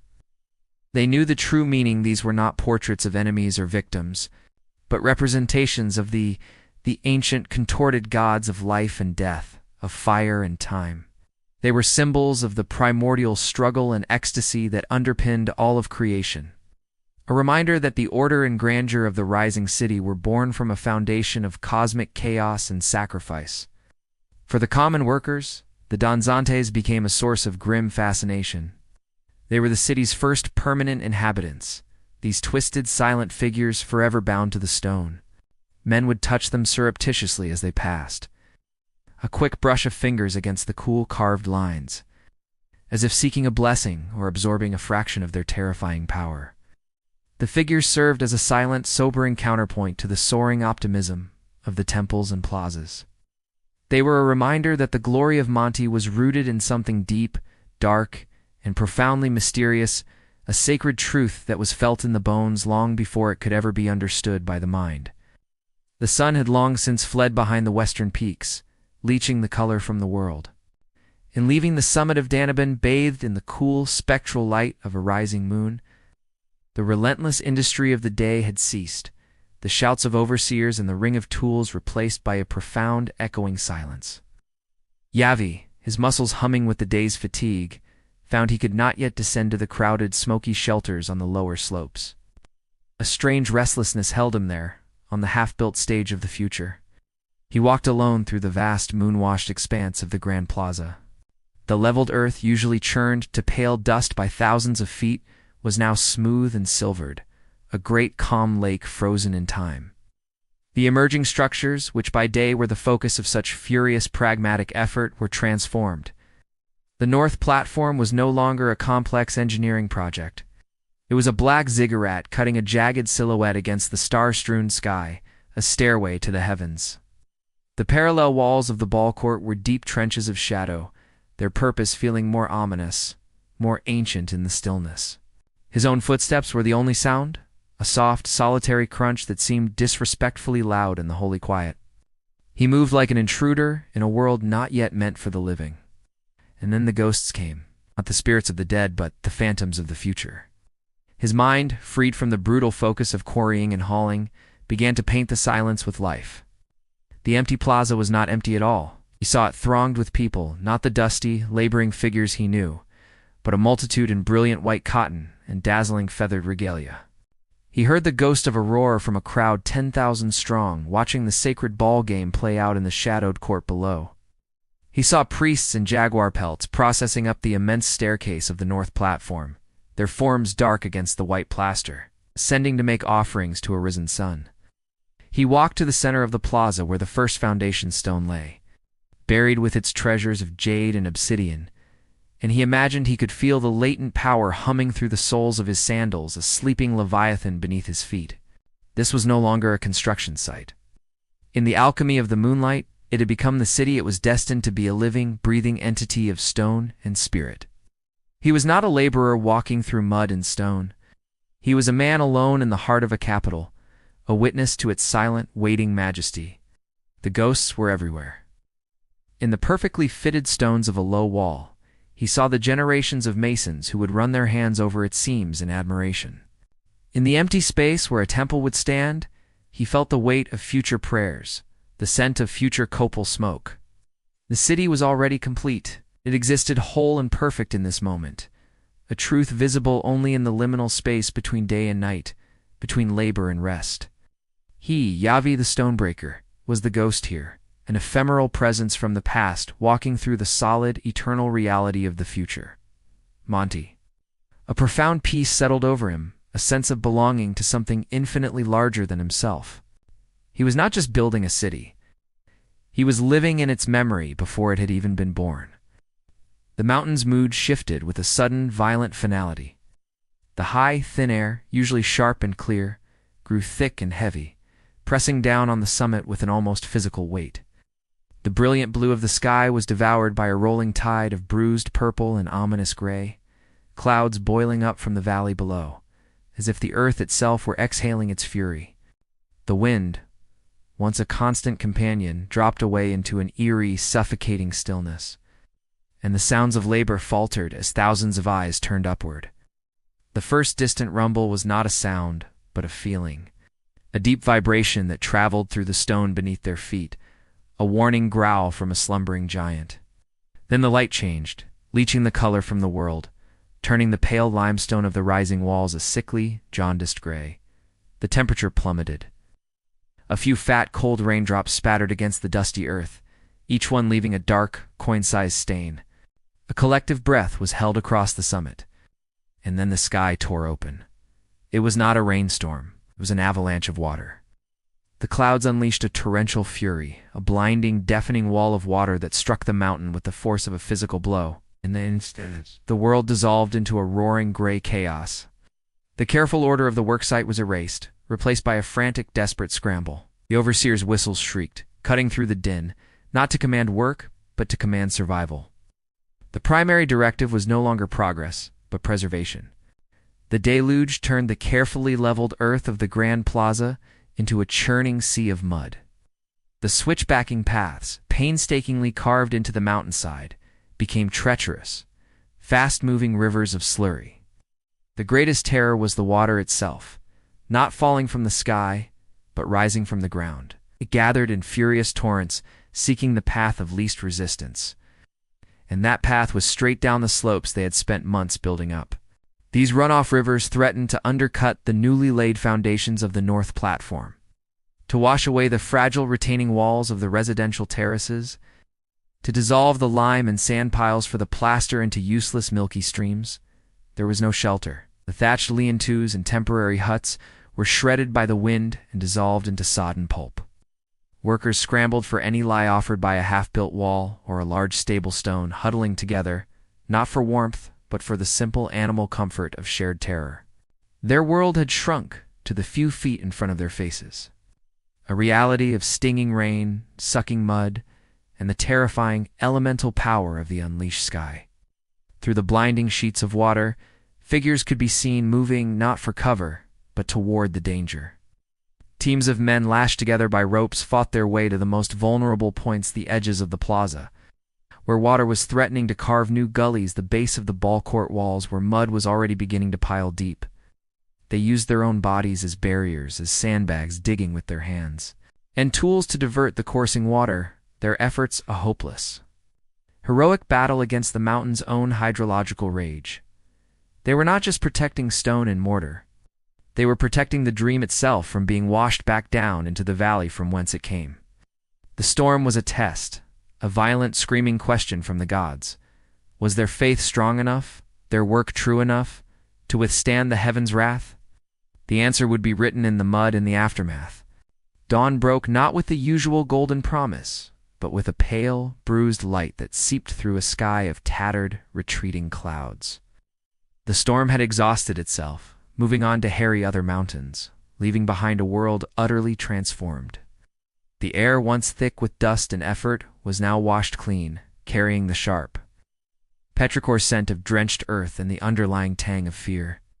As the workers emerged from their meager shelters in the lees of half-built walls, they did so slowly, cautiously, like creatures venturing into a new and dangerous land. The scene that met their eyes was one of sobering devastation. The meticulously leveled expanse of the Grand Plaza was a churned wasteland of deep, water-filled ruts and thick, clinging mud that sucked greedily at their sandals. The switchbacking paths that were the mountain's lifelines were now gashed with new, raw gullies, their surfaces scarred by the frantic claws of the runoff. Piles of carefully sorted stone were scattered, some smaller rocks carried dozens of feet downslope. The mixing pits for plaster were overflowing with a thin, useless slurry, and the precious stores of lime powder were now solid, hardened cakes. A grim inventory began. Teams fanned out, their morning purpose shifted from construction to assessment. The mood was heavy, a collective dread pressing down as hard as the previous day's rain. They traced the paths of the flash floods, their hearts sinking as they found the damage. On the lower slopes, entire sections of the newly begun residential terraces had been simply washed away, their retaining walls collapsed into meaningless heaps of stone. The hauling path was blocked in 3 places by mudslides, burying the log rollers and ropes under tons of wet, heavy earth. The work of weeks, perhaps months, had been undone in a few violent hours.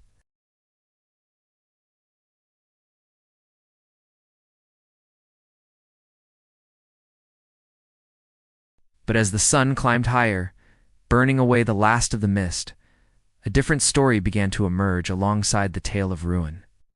The focus turned to the core structures, the sacred heart of the city they were building. They approached the north platform with trepidation, expecting to find its foundations undermined, its lower courses shifted or collapsed. Instead, they found a miracle of stability. The immense retaining walls, built with the mason's flawless, mortarless technique, stood firm. The water had coursed around them, seeking weaker paths. But the interlocked stonework had presented a unified front too strong for the deluge to breach. The foundation stone, buried deep with its offerings of jade and obsidian, had held its ground, an unshakable anchor. A similar resilience was discovered in the emerging walls of the ball court and the observatory mound. The precise fitting of each stone, the patient, deliberate work that old Benet had championed, had proven its worth. These structures had not merely endured, they defied the storm. Where the rushed work of the lower terraces had failed, the sacred core had held firm. A slow, dawning realization moved through the ranks of the weary, mud-spattered workers. The destruction was vast, the setback immense. But the heart of Monte was untouched.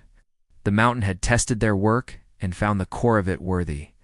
The storm had been a brutal, impartial judge, and it had decreed that their skill, their patience, and their faith, when applied with true purpose, could create something that even the heavens could not break. The cleanup would be long and backbreaking, the repairs a frustrating repetition of labor already done. But as they stood looking at the unyielding stonework of the platforms, a new resolve hardened within them, stronger than any limestone. They had not just built well, they had built forever, and now they knew it. The storm had been a violent interlude, a scream from the heavens that had tested the mountain's new bones and found them sound. In its wake, a different kind of tension settled over the summit, not the fear of collapse, but the quiet, humming anticipation of verification. The chaos of cleanup and repair continued across the lower slopes. But at the highest point of the nascent north platform, a space was cleared of all but a chosen few. Here, High Priest Kokuzu and his most trusted astronomer priests gathered in the pre-dawn chill. Their instruments laid out with ritual care, the moment had come to test the city's first and most sacred alignment.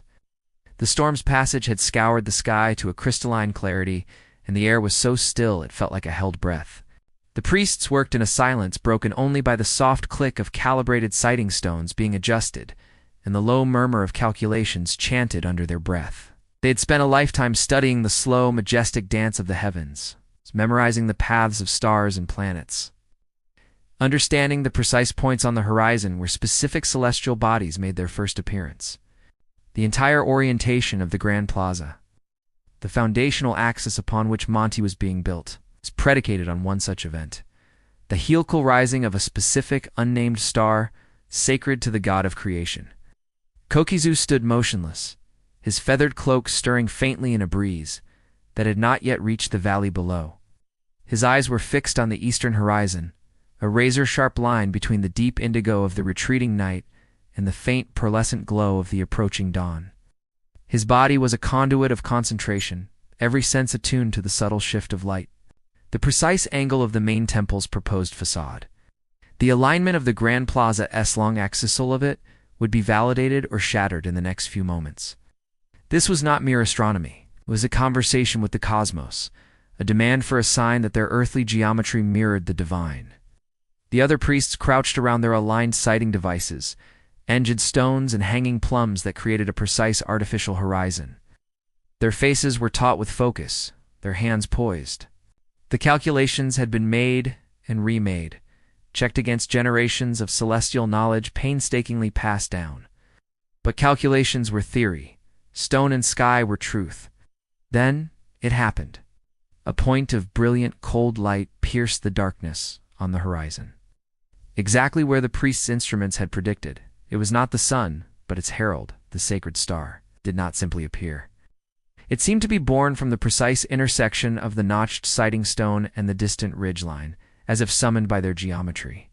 A collective silent exhalation passed through the group. For a long, breathless minute, they tracked its ascent, ensuring its path rose in perfect concordance with the long axis of the plaza below them. The stars seemed to travel along an invisible roadway laid out by their own hands, a celestial traveler approving their earthly design. Kokuzu did not move, but a profound shudder passed through his frame. The validation was absolute, a physical sensation that was both a relief and a new, heavier weight of responsibility. Their alignment was perfect. The city was not just well built, it was correct. It was in harmony with the fundamental order of the universe. The gods had not only accepted their sacrifice and their labor, they had confirmed the sacred mathematics of their ambition. As the stars' light began to be washed out by the approaching dawn, the priests finally broke their silence, their voices low with awe. They gathered their instruments with reverent hands. The calculations were no longer numbers and angles. They were prophecy fulfilled. They descended from the platform as the first true rays of the sun painted the summit in hues of gold and rose. Their steps light despite the wearying nights of observation. They carried with them an unshakable certainty that would now flow down into every team, every worker, every stone yet to be placed. The storm had tested their strength. The star had confirmed their soul. Monte was ordained, its place in the cosmos, not just claimed, but proven. The mountain, so long a place of dust and strain, was reborn in a blaze of color and scent. The churned mud from the storm had been packed firm and swept clean. The scars of the deluge hidden beneath a carpet of fresh-cut rushes and fragrant herbs. The air, once thick with the grit of shattered limestone, now swam with the smoke of copal and the rich, sweet aroma of roasting maize and spiced chocolate. The first harvest festival had arrived, and the nearly completed Grand Plaza, its dimensions validated by the stars themselves, was being consecrated not with labor, but with life. From the valley below, a river of people flowed up the paths, no longer hauling stone or water, but bearing offerings. They came in their finest white cotton, their bodies adorned with garlands of marigold and bright feathers, their faces alight with a joy that had been absent during the long months of toil. They carried baskets overflowing with the first fruits of the harvest, plump ears of maize with kernels like polished amber, fat squashes, deep red beans, and glistening green avocados. The bounty of the earth was being presented to the gods of the sky, a reciprocal offering for the rains that had both tested and blessed them. The center of the plaza had been transformed into a sacred stage. A temporary altar of woven reeds and flowers stood where the main temple would soon rise, and before it the priests moved in a slow, hypnotic procession. Kokazu, his face painted with the symbols of Kosijo, the rain god, and Pataukazobi, the maize god, led the ceremony. His voice, amplified by the natural acoustics of the enclosed space, rolled across the assembled multitude, not in command but in grateful invocation. He spoke of the mountain's strength, the valley's fertility, and the divine covenant between them. Now sealed by the successful harvest and the city's resilient bones, the rituals were a sensory symphony. Drums beat a rhythm that echoed the mountain's own heartbeat, felt through the soles of the feet. Dancers, their bodies painted with swirling patterns of black and red, moved like living embodiments of the wind and rain, their steps telling the story of the storm's fury and the sun's return. The climax was the offering of the first and most perfect ears of maize, not cast into a foundation pit, but held aloft for all to see before being laid upon the altar, a promise of continued abundance, a prayer for the lifeblood of the people. Then the solemnity broke into celebration. Vast space designed for processions and sacred games, now filled with the vibrant chaos of a community at peace. Makeshift stalls appeared at the edges of the plaza, offering sizzling portions of turkey and rabbit, sweet tamales steamed in corn husks, and cups of frothy, bitter chocolate. The sounds were no longer of hammers and straining ropes, but of laughter, music, and the lively hum of thousands of voices sharing food and stories. Children, who had only known the mountain as a place of dust and danger, chased each other through the crowds. Their games the most potent symbol of the plaza's transformation from worksite to heart space. As the sun began to set, casting the long, clean shadows of the north platform and the ball court across the thronged plaza, a profound sense of completion settled over the people. They were not just celebrating a harvest, they were dedicating a home. The festival was the final, necessary layer of sanctity, the breath of life blown into the stone and plaster. The gods of rain and fertility had been invited in, and they had accepted, their presence felt in the shared joy, the full bellies, and the unifying power of the space itself. Monte was no longer a construction project. It was a living city, and it had just celebrated its first birthday.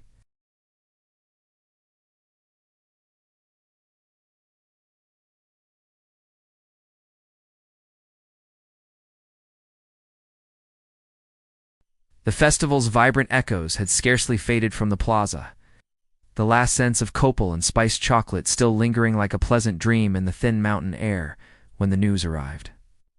But on the feet of a single, dust-covered runner whose face was a mask of something more profound than fatigue, he went directly to the center of the Grand Plaza, to the very stone that marked the king's foundation offering, and there he simply fell to his knees, his chest heaving, unable for a moment to form the words that had driven him up the mountain with such desperate speed. A crowd gathered slowly, a silent, foreboding ring around the gasping messenger. Finally the words came, torn from the man's throat in a ragged, broken whisper that carried through the absolute stillness. The flayed one has taken him. The king is dead. The wise, aging patron whose will had set this mountain in motion, whose frail, awestruck visit had galvanized them all, whose spirit they had felt watching over every stone they laid. He had died in his palace in the valley below, in the soft bed of his ancestors, his eyes closed not on the finished city he had dreamed of, but on its promise. He was gone before seeing it crowned, before climbing the grand staircase they were building for him, before ruling from this skybound throne. A great collective sigh seemed to pass through the thousands gathered on the summit, a single exhalation of shared grief that momentarily stilled the very wind. Then the silence returned, deeper and heavier than before. It was a silence that swallowed all other sound. The distant ring of a chisel from the quarry ceased mid-stroke. The murmur of conversation, the scrape of tools, the very breath of industry, all of it halted, frozen in the vast, stunning shock of the news. Work did not just pause, it unraveled. Men who had been straining against ropes simply let them go slack, the immense weight of the stones they were moving forgotten. Masons laid down their chisels with trembling hands. Water-bearers set their full jars on the ground, the precious liquid within suddenly meaningless. The complex, pulsing machine of human endeavor that had clothed the mountain in stone ground to a complete and utter standstill. The driving force behind it all was gone. The mountain was now a monument to a ghost. The priests were the first to move, their faces ashen beneath their ritual paint. They began to gather, their movements slow and funereal, to prepare the rites of mourning. But for the common workers, the grief was a raw, personal thing. They did not weep for a distant monarch.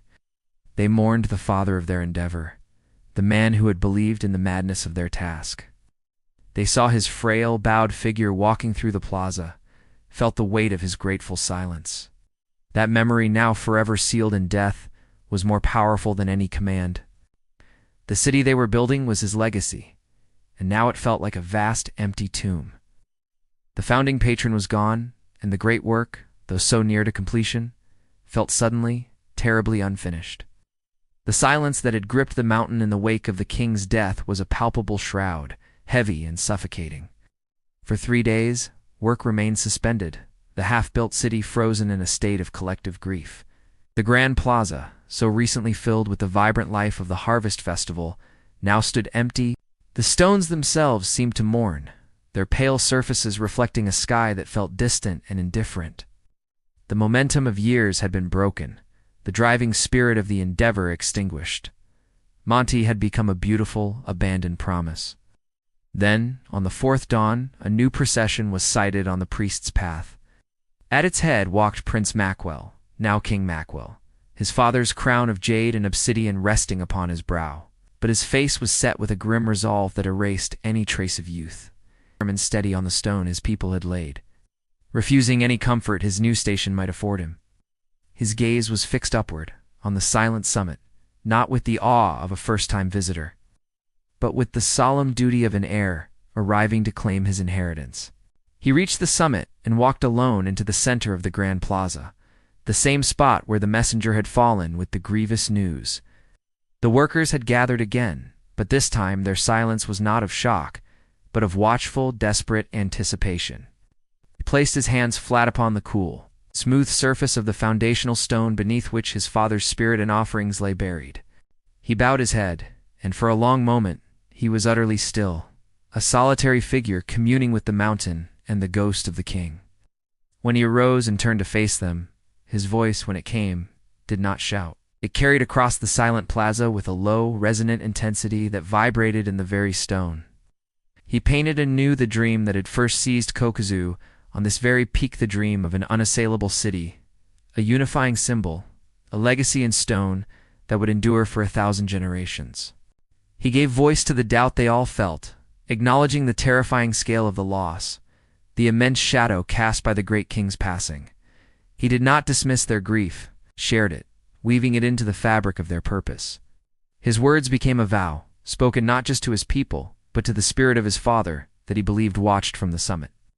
He pledged his life, his strength, and his reign to the completion of this sacred task. He swore that the city would not remain a monument to a ghost, but would become the thriving, powerful capital his father had envisioned. He would be the hands that his father's spirit could no longer wield. His pledge hung in the thin air, a binding contract etched, not on parchment, but into the hearts of every man, woman, and child who heard it. It was the spark thrown onto dry tinder. The paralyzing grief that had stilled their hands began to crack and fall away, replaced by a new, fiercer determination. The young king had not asked for their loyalty. He had earned it by sharing their burden and renewing their covenant with the past. A single mason, an old man who had worked since the first stones were laid, was the first to move. The sound of that first clean strike against stone was sharper and more significant than any fanfare. It was the sound of a heartbeat restarting. Then another tool rang out, and another. The whistle of an overseer cut the air, not in mourning, but in command. The human chain on the hauling path leaned into their ropes once more. King Maquil remained standing in the plaza, watching his people return to their work with a energy born of renewed faith. The city would be finished. It was his pledge, his first royal decree, and it was already being written not in law, but in stone. The city's heart now beat with a steady, confident rhythm, its sacred core complete and consecrated by ritual and starlight.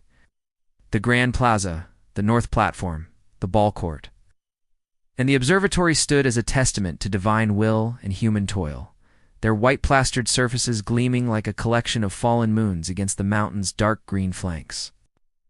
With the central buildings finished, the focus of the immense effort shifted. Turning outward and downward from the summit to the mountainsides themselves, the final push had begun. The carving of the residential terraces where the nobility, the priests, the nature of the work changed entirely. Gone was the precise, sacred geometry of temple alignment. Teams of workers, their muscles now accustomed to the mountain's demands, tacked the steep inclines with a new kind of ferocity, using fire and water to fracture the bedrock and great stone bars to lever it loose. They began to sculpt the mountain's face. It was a process of subtraction, of cutting vast, stair-stepped scars into the earth, each level painstakingly graded and supported by formidable retaining walls that echoed the mighty constructions of the summit. They had to be strong enough to hold back the immense pressure of the mountain itself, to resist the torrential rains that had already proven their destructive power. The masons, their skills honed on the flawless joints of the temples, now applied their art to these functional but equally vital structures. Each stone was fitted with the same patient precision, creating a defensive latticework that knitted the terraces to the mountain's core. From a distance, the growing network of walls began to resemble a vast, geometric tapestry woven into the living rock, a man-made topography that would forever alter the mountain's profile. The terraces intended for the highest nobility were carved into the most favorable locations, facing the rising sun and offering breathtaking, commanding views of the valley below. They were larger, their access routes more defined, their retaining walls often incorporating decorative elements or carved channels to carry away rainwater with a kind of rustic elegance.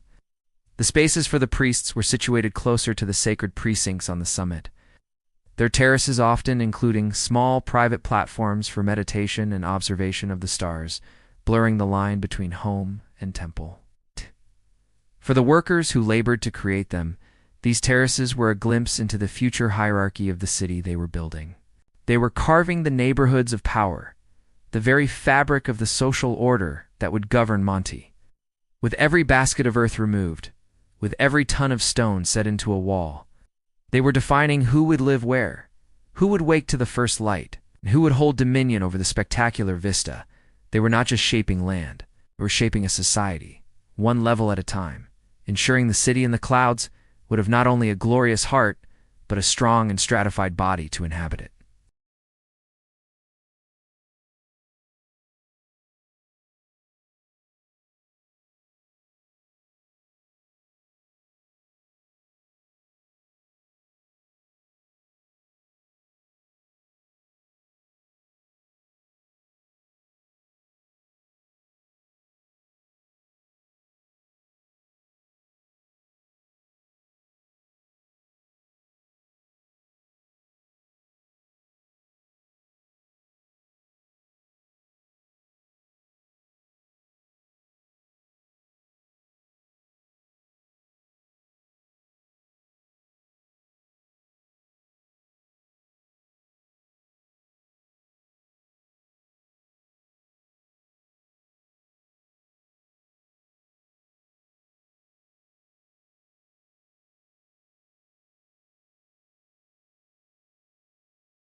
With the structural bones of the residential terraces firmly set into the mountainside, a new wave of artisans ascended the paths to Monte.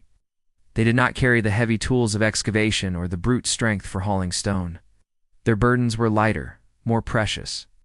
They brought pigments ground from rare minerals, bags of fine white lime plaster, and delicate tools of bone and obsidian. Their task was to turn the stark, functional interiors of the emerging palaces and temples into a visual symphony of faith and power, to clothe the stone skeleton in skin of breathtaking narrative. The great halls and inner sanctums, once dark shells of raw masonry, now became the canvases for their sacred art. The first step was the application of a smooth, burnished layer of plaster over the rough stone walls, a process that transformed the spaces, making them bright and luminous, capturing and reflecting the light from doorways and smoke vents.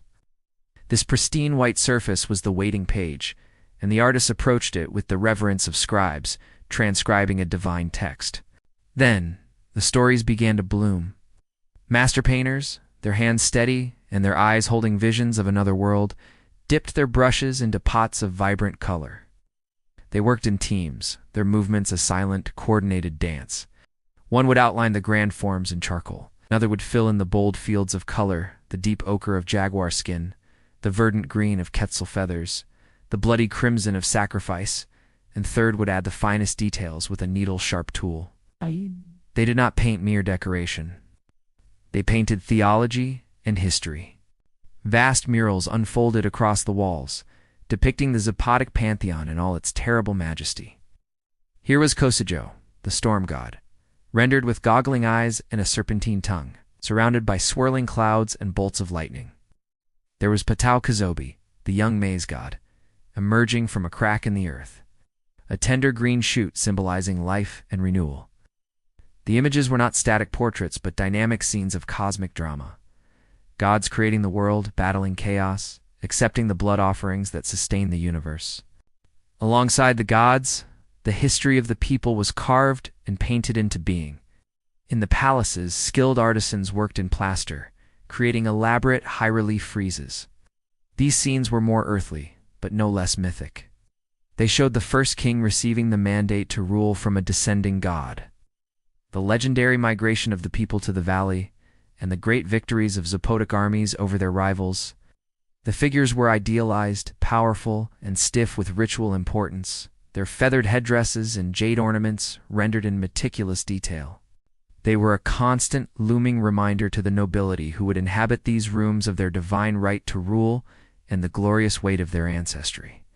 For the artisans, this was the culmination of their craft, the highest purpose to which their skills could be put. They worked in a focused silence, broken only by the soft scratch of a stylus or the gentle tap of a small mallet. They were the translators, turning the visions of priests and the boasts of kings into an enduring visual language that would educate, intimidate, and inspire for generations. The common workers, seeing these interiors take shape, understood that they were building more than shelters. They were creating a decorated chest for the soul of their civilization. A place where every glance at a wall would be a lesson in faith, memory of glory, and a promise of the eternal order that Monte was built to uphold. The city was not just being completed, it was being illuminated, its walls whispering its sacred stories in a language of color and form that even the stones seemed to understand. The final, most explicit layer of the city's identity began to take form not within the bright, painted halls of the temples, but on the great open walls that faced the plaza and the world beyond. The stone carvers, their skills honed on the mysterious, contorted danzantes, now turned their hands to a new and potent task: the creation of the large rectangular slabs that would name the kings of Monte and catalog the towns they had conquered. This was no sacred mystery. It was a stark political declaration, a map of power carved in enduring stone for allies and enemies alike to read.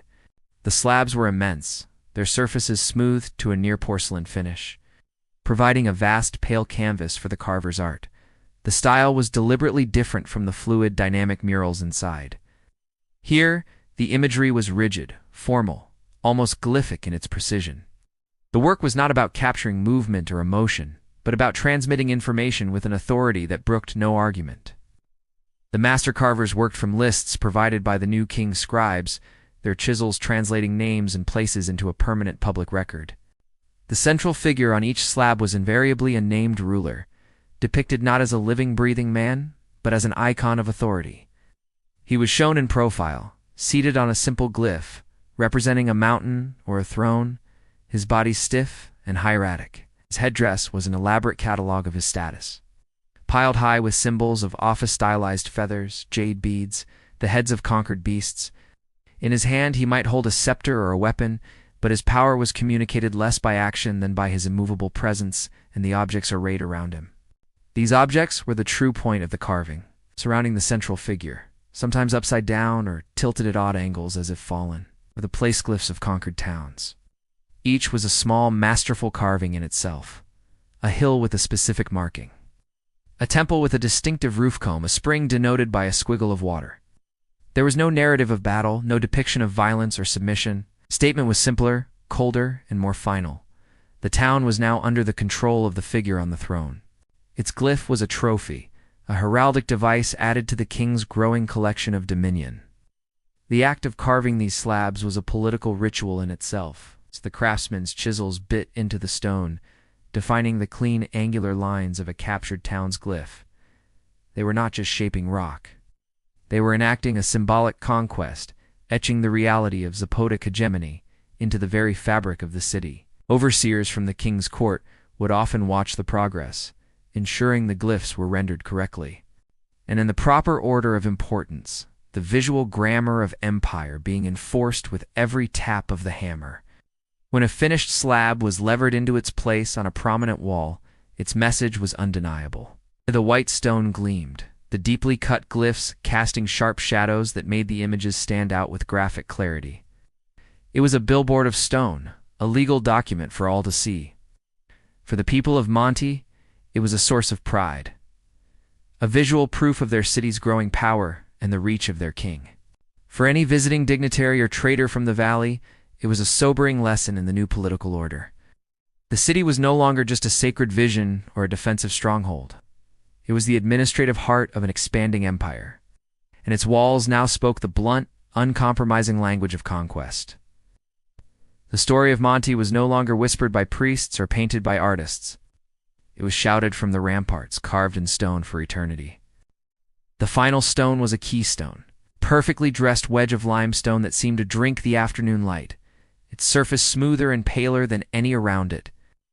It had been chosen weeks ago, set aside with a reverence, usually reserved for religious relics, and its journey to the summit had been a procession in itself, carried not by a team of haulers, but by the foremost senior masons, their steps slow and measured as priests bearing a sacrament.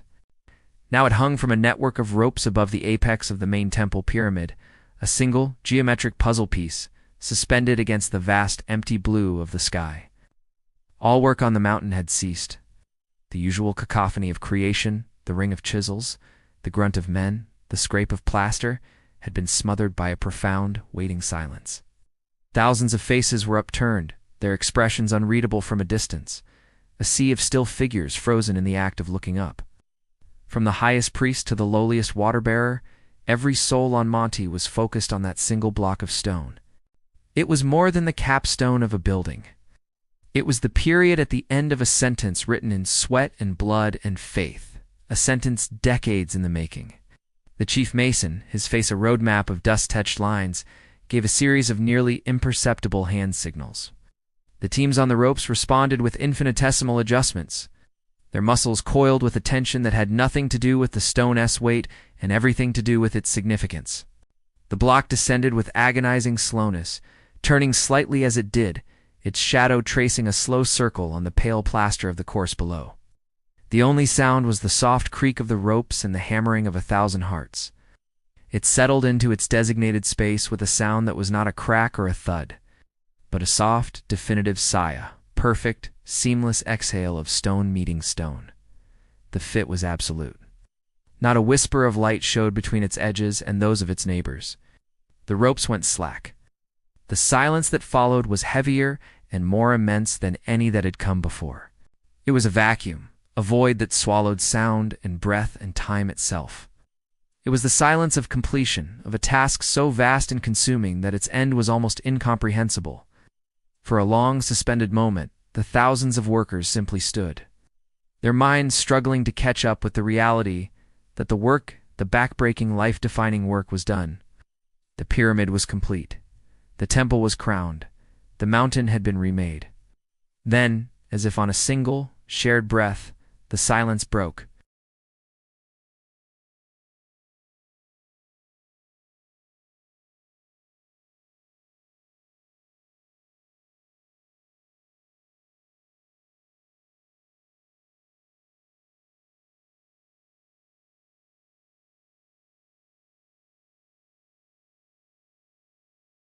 It did not shatter into noise.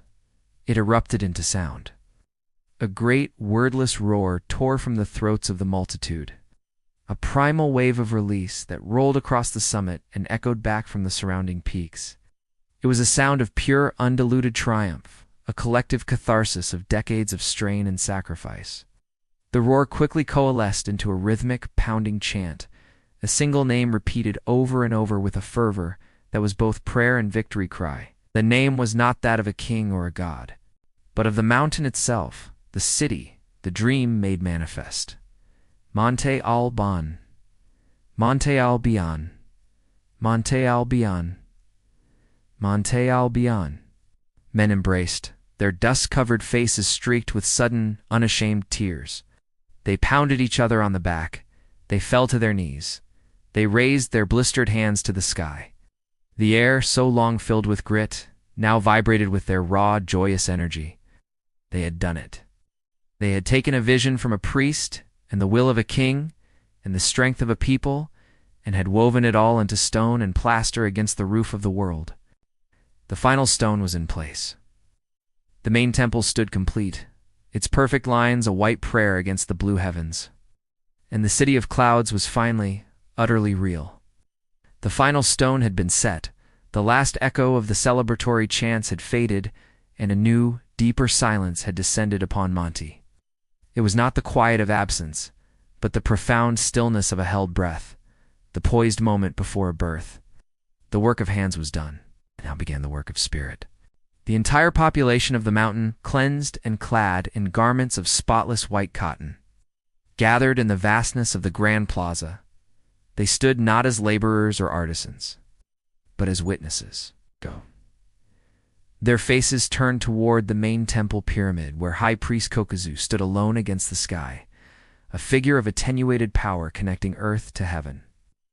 The ceremony began at dawn and would not end until the last sliver of sun vanished behind the western peaks. It was a day-long symphony of sanctification, each ritual a note in the chord that would bind the city's soul to its stone body. Kokuzu raised his arms, and the first tendrils of copal smoke began to curl from great ceramic burners positioned at the cardinal points around the plaza. The sweet, resinous scent, sacred and ancient, wove through the still air, a fragrant veil that blurred the lines between the physical world and the world of the gods. As the smoke thickened, rising in steady columns to the heavens, it carried with it the first prayers of the priest's low, resonant chants that seemed not to be sung, but to be drawn from the very rock of the mountain itself. Then came the blood. This was not the blood of sacrifice offered to a specific god for a specific favor, but a more fundamental personal offering. With ritual obsidian blades sharp enough to slice flesh with a whisper of pain, the priests performed the act of bloodletting. They drew the sacred liquid from their own tongues and ears, allowing the dark, vital drops to fall onto strips of bark paper, which were then cast into the copal fires. The blood sizzled and vanished, its essence transformed into smoke, the most precious part of a man given back to the universe that had created him. It was an offering of life to life, a covenant written in the body's own ink, sealing the priests as living conduits between the people and the powers that governed their existence. As the sun climbed to its zenith, the rituals intensified. The chanting grew more complex, a multi-layered drone that vibrated through the stone underfoot and hummed in the chests of every witness. The priests moved in a slow, precise dance around the perimeter of the plaza, their footsteps tracing the sacred geometry that Nucci had designed and the stars had confirmed. They anointed the corners of the great buildings with water from a sacred cenote, mixed with the blood of a royal turkey, marking them as places set apart. Finally, as the sun began its descent, painting the white-plastered temples in hues of orange and gold, Kokizu ascended to the highest platform of the main temple. He stood silhouetted against the dying light, his feathered headdress a final, brilliant flare of color. He raised his hands, now empty of tools, stained with the day's offerings. His voice, though strained from hours of chanting, carried across the utterly silent plaza with a preternatural clarity. He did not speak of kings or conquests, of stone or plaster. He spoke to the city itself. He named its parts the Grand Plaza, the North Platform, the Ball Court, the observatory not as constructions, but as organs in a living body. He described the blood of the water bearers flowing like vitality through its veins, the breath of the wind in its ball court, like the breath in its lungs, the enduring strength of its stones like the steadfastness of its spirit. He wove together the toil of the workers, the calculations of the priests, the will of the kings, and the approval of the gods into a single, magnificent tapestry of being. And then he gave it its name. He declared that this was no longer a building site, no longer a project, no longer even a city in the common sense. It was a living entity, born of the mountain and the sky, a conscious being whose destiny was to watch over the valley for all time. Its name would be Monte, the White Mountain, for that is what it was, a mountain made by gods and men, now alive, now awake, now eternal. As the last word left his lips, the sun dipped below the horizon. In the sudden twilight, a single star flared to life directly over the temple's peak, as if summoned. A great shuddering sigh passed through the crowd, a release of awe so profound it was almost a pain. The consecration was complete. Ow. The city was no longer an it. Monte was alive. The vast plaza, so long a stage for sacred ritual and the raw industry of creation, now awoke to a different kind of life. The silence of consecration was swept away by a rising tide of human energy, a vibrant, chaotic symphony of commerce and community. The first market day had arrived, and the heart of Monte beat not with the solemn chants of priests, but with the lively hum of 1,000. Conversations, the rhythmic clack of weaving looms, and the sharp, enticing calls of traders from across the valley and beyond. The gleaming white plaster of the temples and platforms, once the sole domain of gods and kings, now reflected the bustling, colorful pageant of a city truly alive. From the first light of dawn, the paths leading up to the summit had been transformed into rivers of humanity flowing in the opposite direction. No longer did they carry stone and timber. Instead, they bore the wealth of the land. Porters strained under heavy bundles of cotton cloth, dyed in brilliant shades of cochineal red, indigo blue, and sunflower yellow. Others balanced cages filled with live turkeys that gobbled in protest, or baskets overflowing with glossy green avocados, fiery chilies, and ears of maize with kernels like polished jewels. The air, once sharp with dust and effort, grew thick with the rich, earthy scent of cacao beans, the smoky aroma of dried meats, and the sweet perfume of tropical fruits. The plaza itself became a mosaic of organized chaos. Traders from the hot coastal lowlands spread out mats piled high with bundles of precious vanilla pods and iridescent green quetzal feathers, their vibrant colors a stark contrast to the pale stone. Artisans from the northern highlands displayed exquisite jewelry of polished jade and gold, the metals catching the sun and winking like captive stars. Obsidian merchants from the volcanic eastern regions laid out their lethal, glassy wares. Razor-sharp blades for sacrifice, mirrors for divination, and fine tools for the city's own craftsmen, the prized cacao beans, the currency of kings, changed hands in carefully counted piles, their value measured out in the creation of new wealth. For the people of Monte, it was a sensory revelation. Workers who had known only the weight of stone and the taste of simple meals now wandered wide-eyed through the throng, their calloused fingers tracing the fine weave of a textile from the isthmus, their nostrils filled with the unfamiliar spice of traded incense. The city was no longer just a monument they had built. It was a hub, a crossroads where the diverse threads of the region were being woven into a single, rich tapestry. They saw their own labor reflected in the awe on the faces of visiting traders, who gazed up at the impossible white structures against the sky, understanding that they were dealing with a power of both spirit and commerce. As the sun climbed higher, the market's energy intensified. Bartering grew more animated, the air filled with the musical cadence of a dozen different dialects. Food vendors did a brisk trade, serving up maize tamales steamed in fragrant leaves and cups of frothy, bitter chocolate whipped to a foam before delighted customers. The ball court, so recently a place of solemn cosmic drama, now echoed with the laughter of children chasing each other through the crowds, their games a testament to the plaza's transformation into a true civic heart. The first market day was the final necessary ingredient. Monte had its gods, its king, its walls, and now it had its pulse. The city was not just consecrated, it was thriving, a brilliant beating hub at the center of a newly unified world. The city, now alive with the daily rhythms of market and governance, still held its breath for the priests. High atop, but in Monte, the message was different. The priests did not speak of fear, they spoke of knowledge. They announced not just the event, but its exact timing, the hour it would begin. The duration of the totality, the moment the moon would emerge reborn from the shadow. This was not a calamity to be feared, but a celestial clockwork to be witnessed, understood, and revered. The city's power would be demonstrated not by resisting the heavens, but by predicting its every move. As the appointed night arrived, a palpable tension gripped the populace. The usual evening activities ceased. The market stalls were shuttered, the cooking fires banked early. Instead of retreating indoors, the people gathered in the vast, open expanse of the Grand Plaza, their faces pale and upturned in the twilight.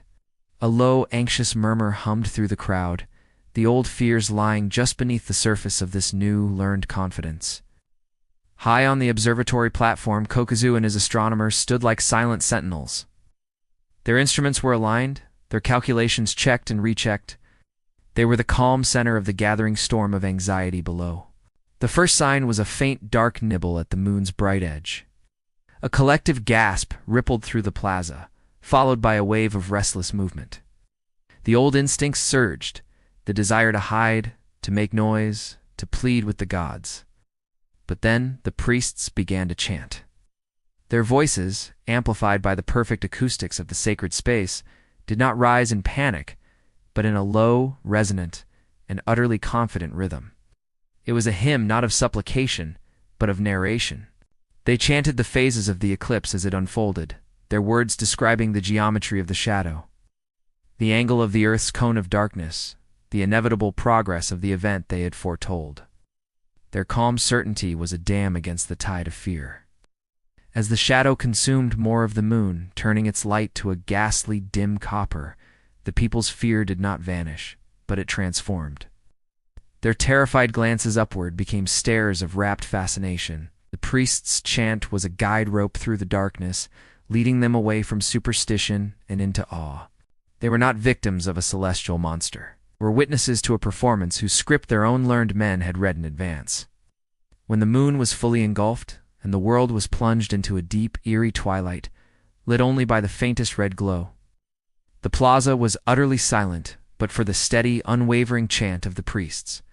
The fear had been entirely replaced by a profound, humbling reverence.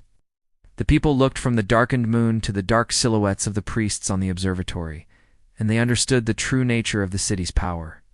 It was not just military or political, it was intellectual. It was the power to read the mind of the universe. And when the first sliver of brilliant silver light reappeared on the opposite edge, exactly when the priests had said it would, the emotion that broke over the crowd was not relief, but triumph.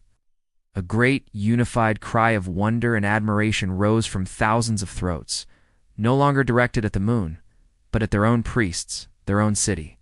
The learned men of Monte had not stopped the eclipse. They had mastered it by understanding it. They had turned the people's fear into awe, and in doing so had carved their greatest triumph not in stone, but in the very heavens themselves. The city on the mountain was not just a fortress or a market, it was a beacon of knowledge, and its light had proven brighter than the darkened moon. Yavi stood at the edge of the Grand Plaza, his foreman's staff resting lightly against his thigh.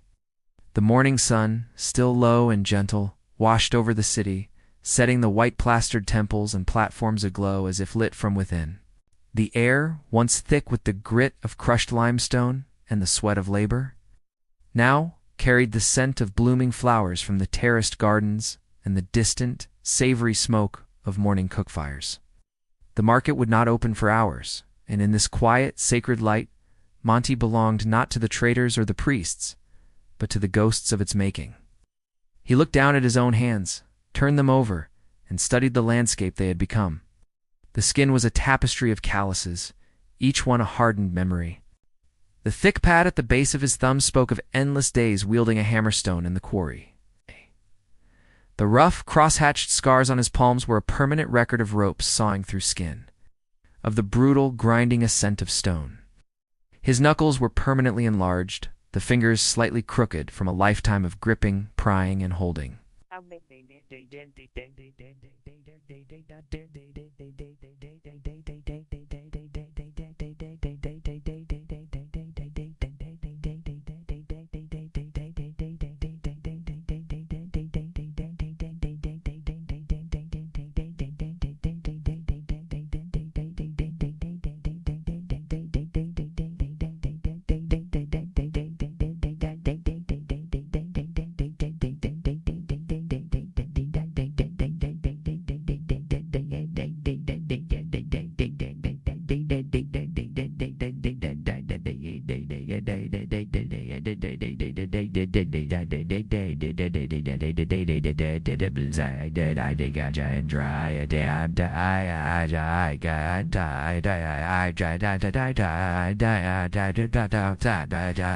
They were not the soft, clean hands of a noble or a scribe.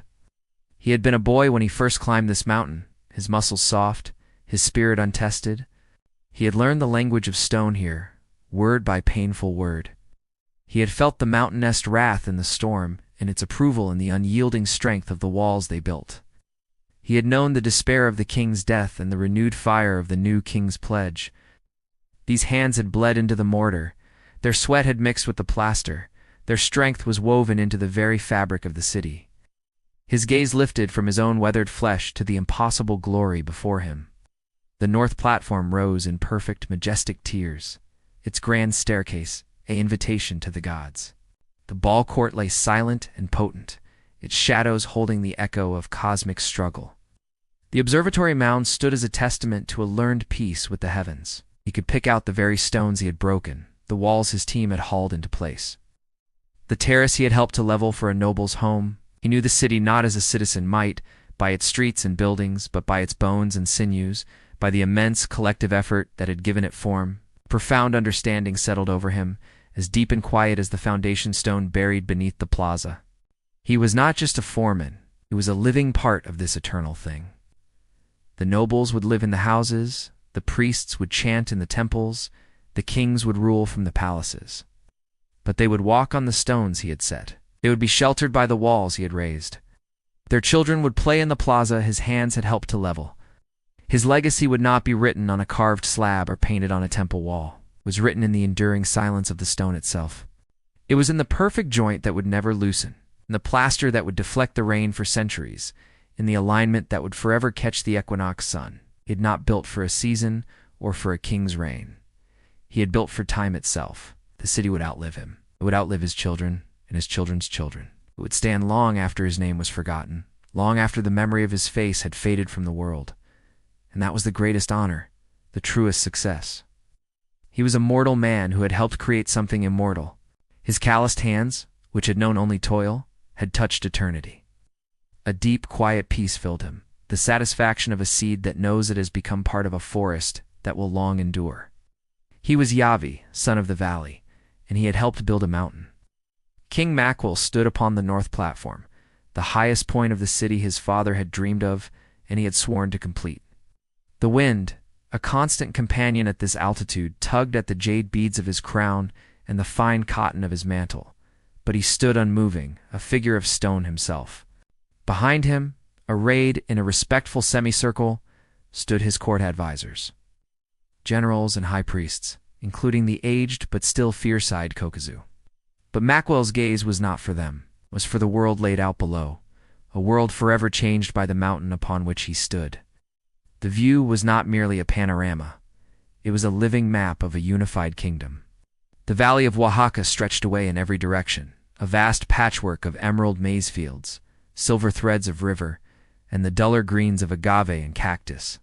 From this godlike vantage, the villages and towns that had once been independent, often rival entities, were reduced to smudges of hearth smoke and the faint geometric patterns of their fields. There was no center down there anymore. The center was here. All roads, all loyalties, all prayers now led upward, converging on this man-made summit. The political fragmentation of the past was not just overcome, it was rendered geographically obsolete, a forgotten memory from a lower, flatter world. He could trace the paths his messengers would take, the routes his armies would march, the flow of goods and tribute that would now ascend to this stronghold. The city was more than a capital. It was a fulcrum, and he, standing at its peak, was the hand upon the lever. The conquered towns, their glyphs now carved into the plaza's walls, were not just names on a stone roster. They were real places whose fates were directed from this very spot. His kingship was not an abstract title. It was a physical fact, a dominion visible in a single sweeping glance. He felt the weight of it, all the decades of sacrifice. The blood and sweat baked into the plaster, the divine mandate whispered by the stars and shouted from the carvings. But he also felt the rightness of it. This was where a king of the Zapotec was meant to rule. Not from a vulnerable palace on the valley floor, but from a throne in the sky, looking down upon a kingdom made whole. The mountain had been reshaped, and in turn, it had reshaped the very meaning of power in the valley. The view was not just a reward, it was the ultimate statement of authority. The unified valley was now his inheritance.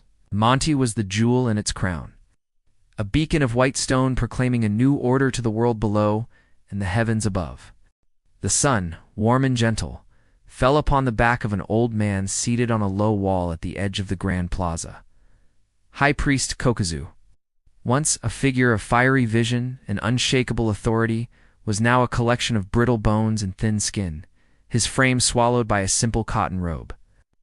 The brilliant feathered headdress was gone, replaced by the weight of decades. His eyes, clouded with age, were closed, not in sleep, but in a deeper kind of attention. His gnarled hands, which had once raised ceremonial blades and drawn sacred blueprints in the air, now rested palms down on the sun-warmed limestone of the wall, their touch as light as a moth's wing. Around him, the city breathed its own established life. The murmur of the market was a constant hum, the distant chant of priests from the main temple a familiar rhythm. The laughter of children playing in the shadow of the ball court, a melody of normalcy. Monte was no longer a promise or a project. It was a fact, as solid and enduring as the mountain it crowned. But Kokuzu was not listening to the sounds of its people. He was listening to the city itself. Through the sensitive parchment of his palms, he could feel it. A deep, slow, resonant pulse, a vibration so subtle it was felt more in the soul than in the flesh. It was the life force of Monte, the accumulated energy of all that had gone into its creation. It was the echo of 10,000 hammer strikes from the quarry, the ghost of the straining ropes on the hauling paths, the memory of the mason's patient taps.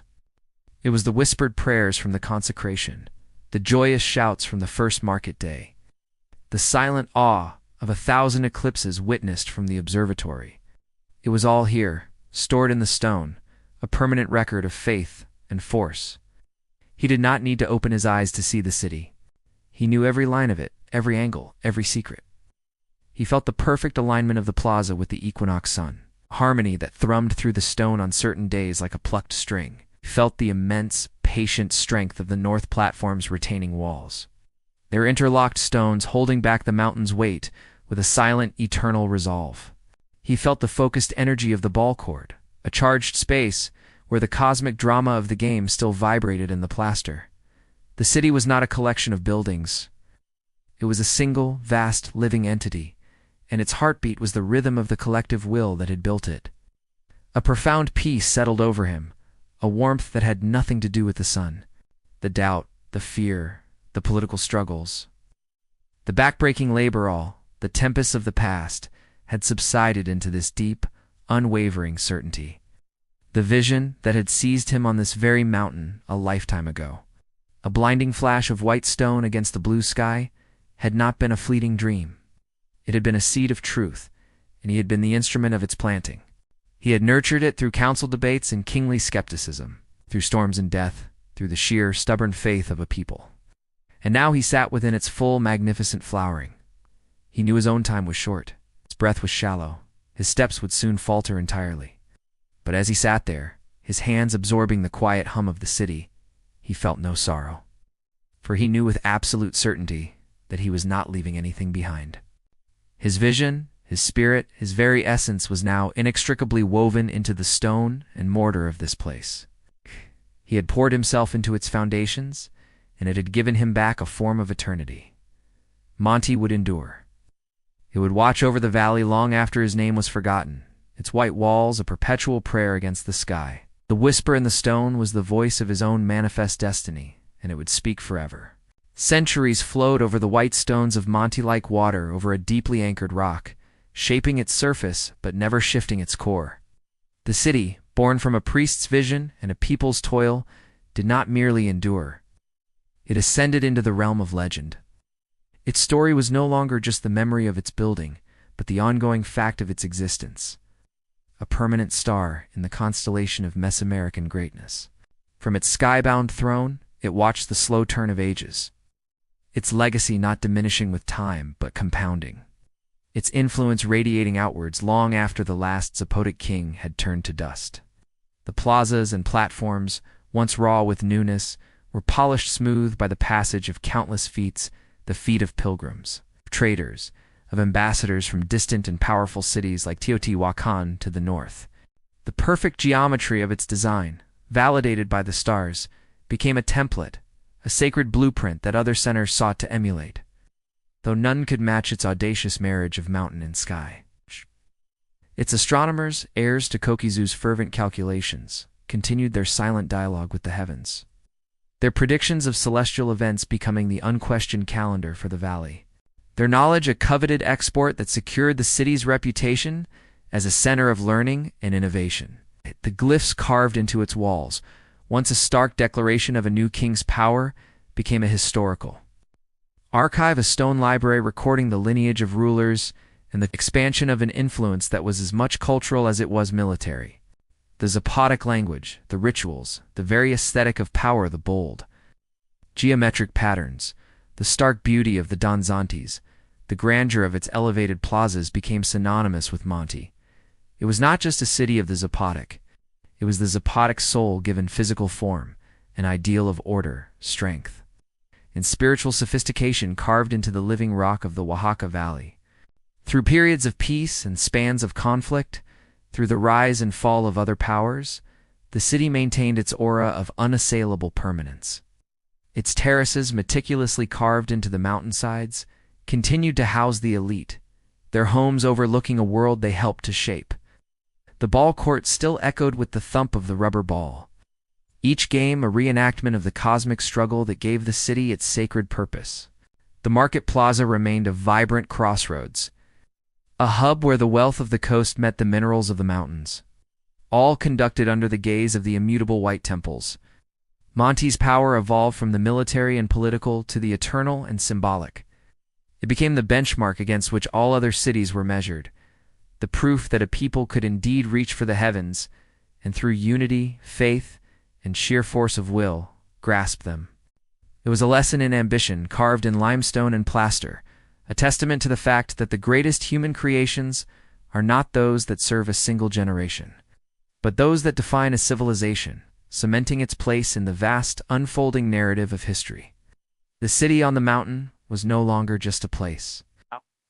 It was an idea, the idea of the eternal city, forever watching, forever enduring. Its legacy as enduring as the stone from which it was born.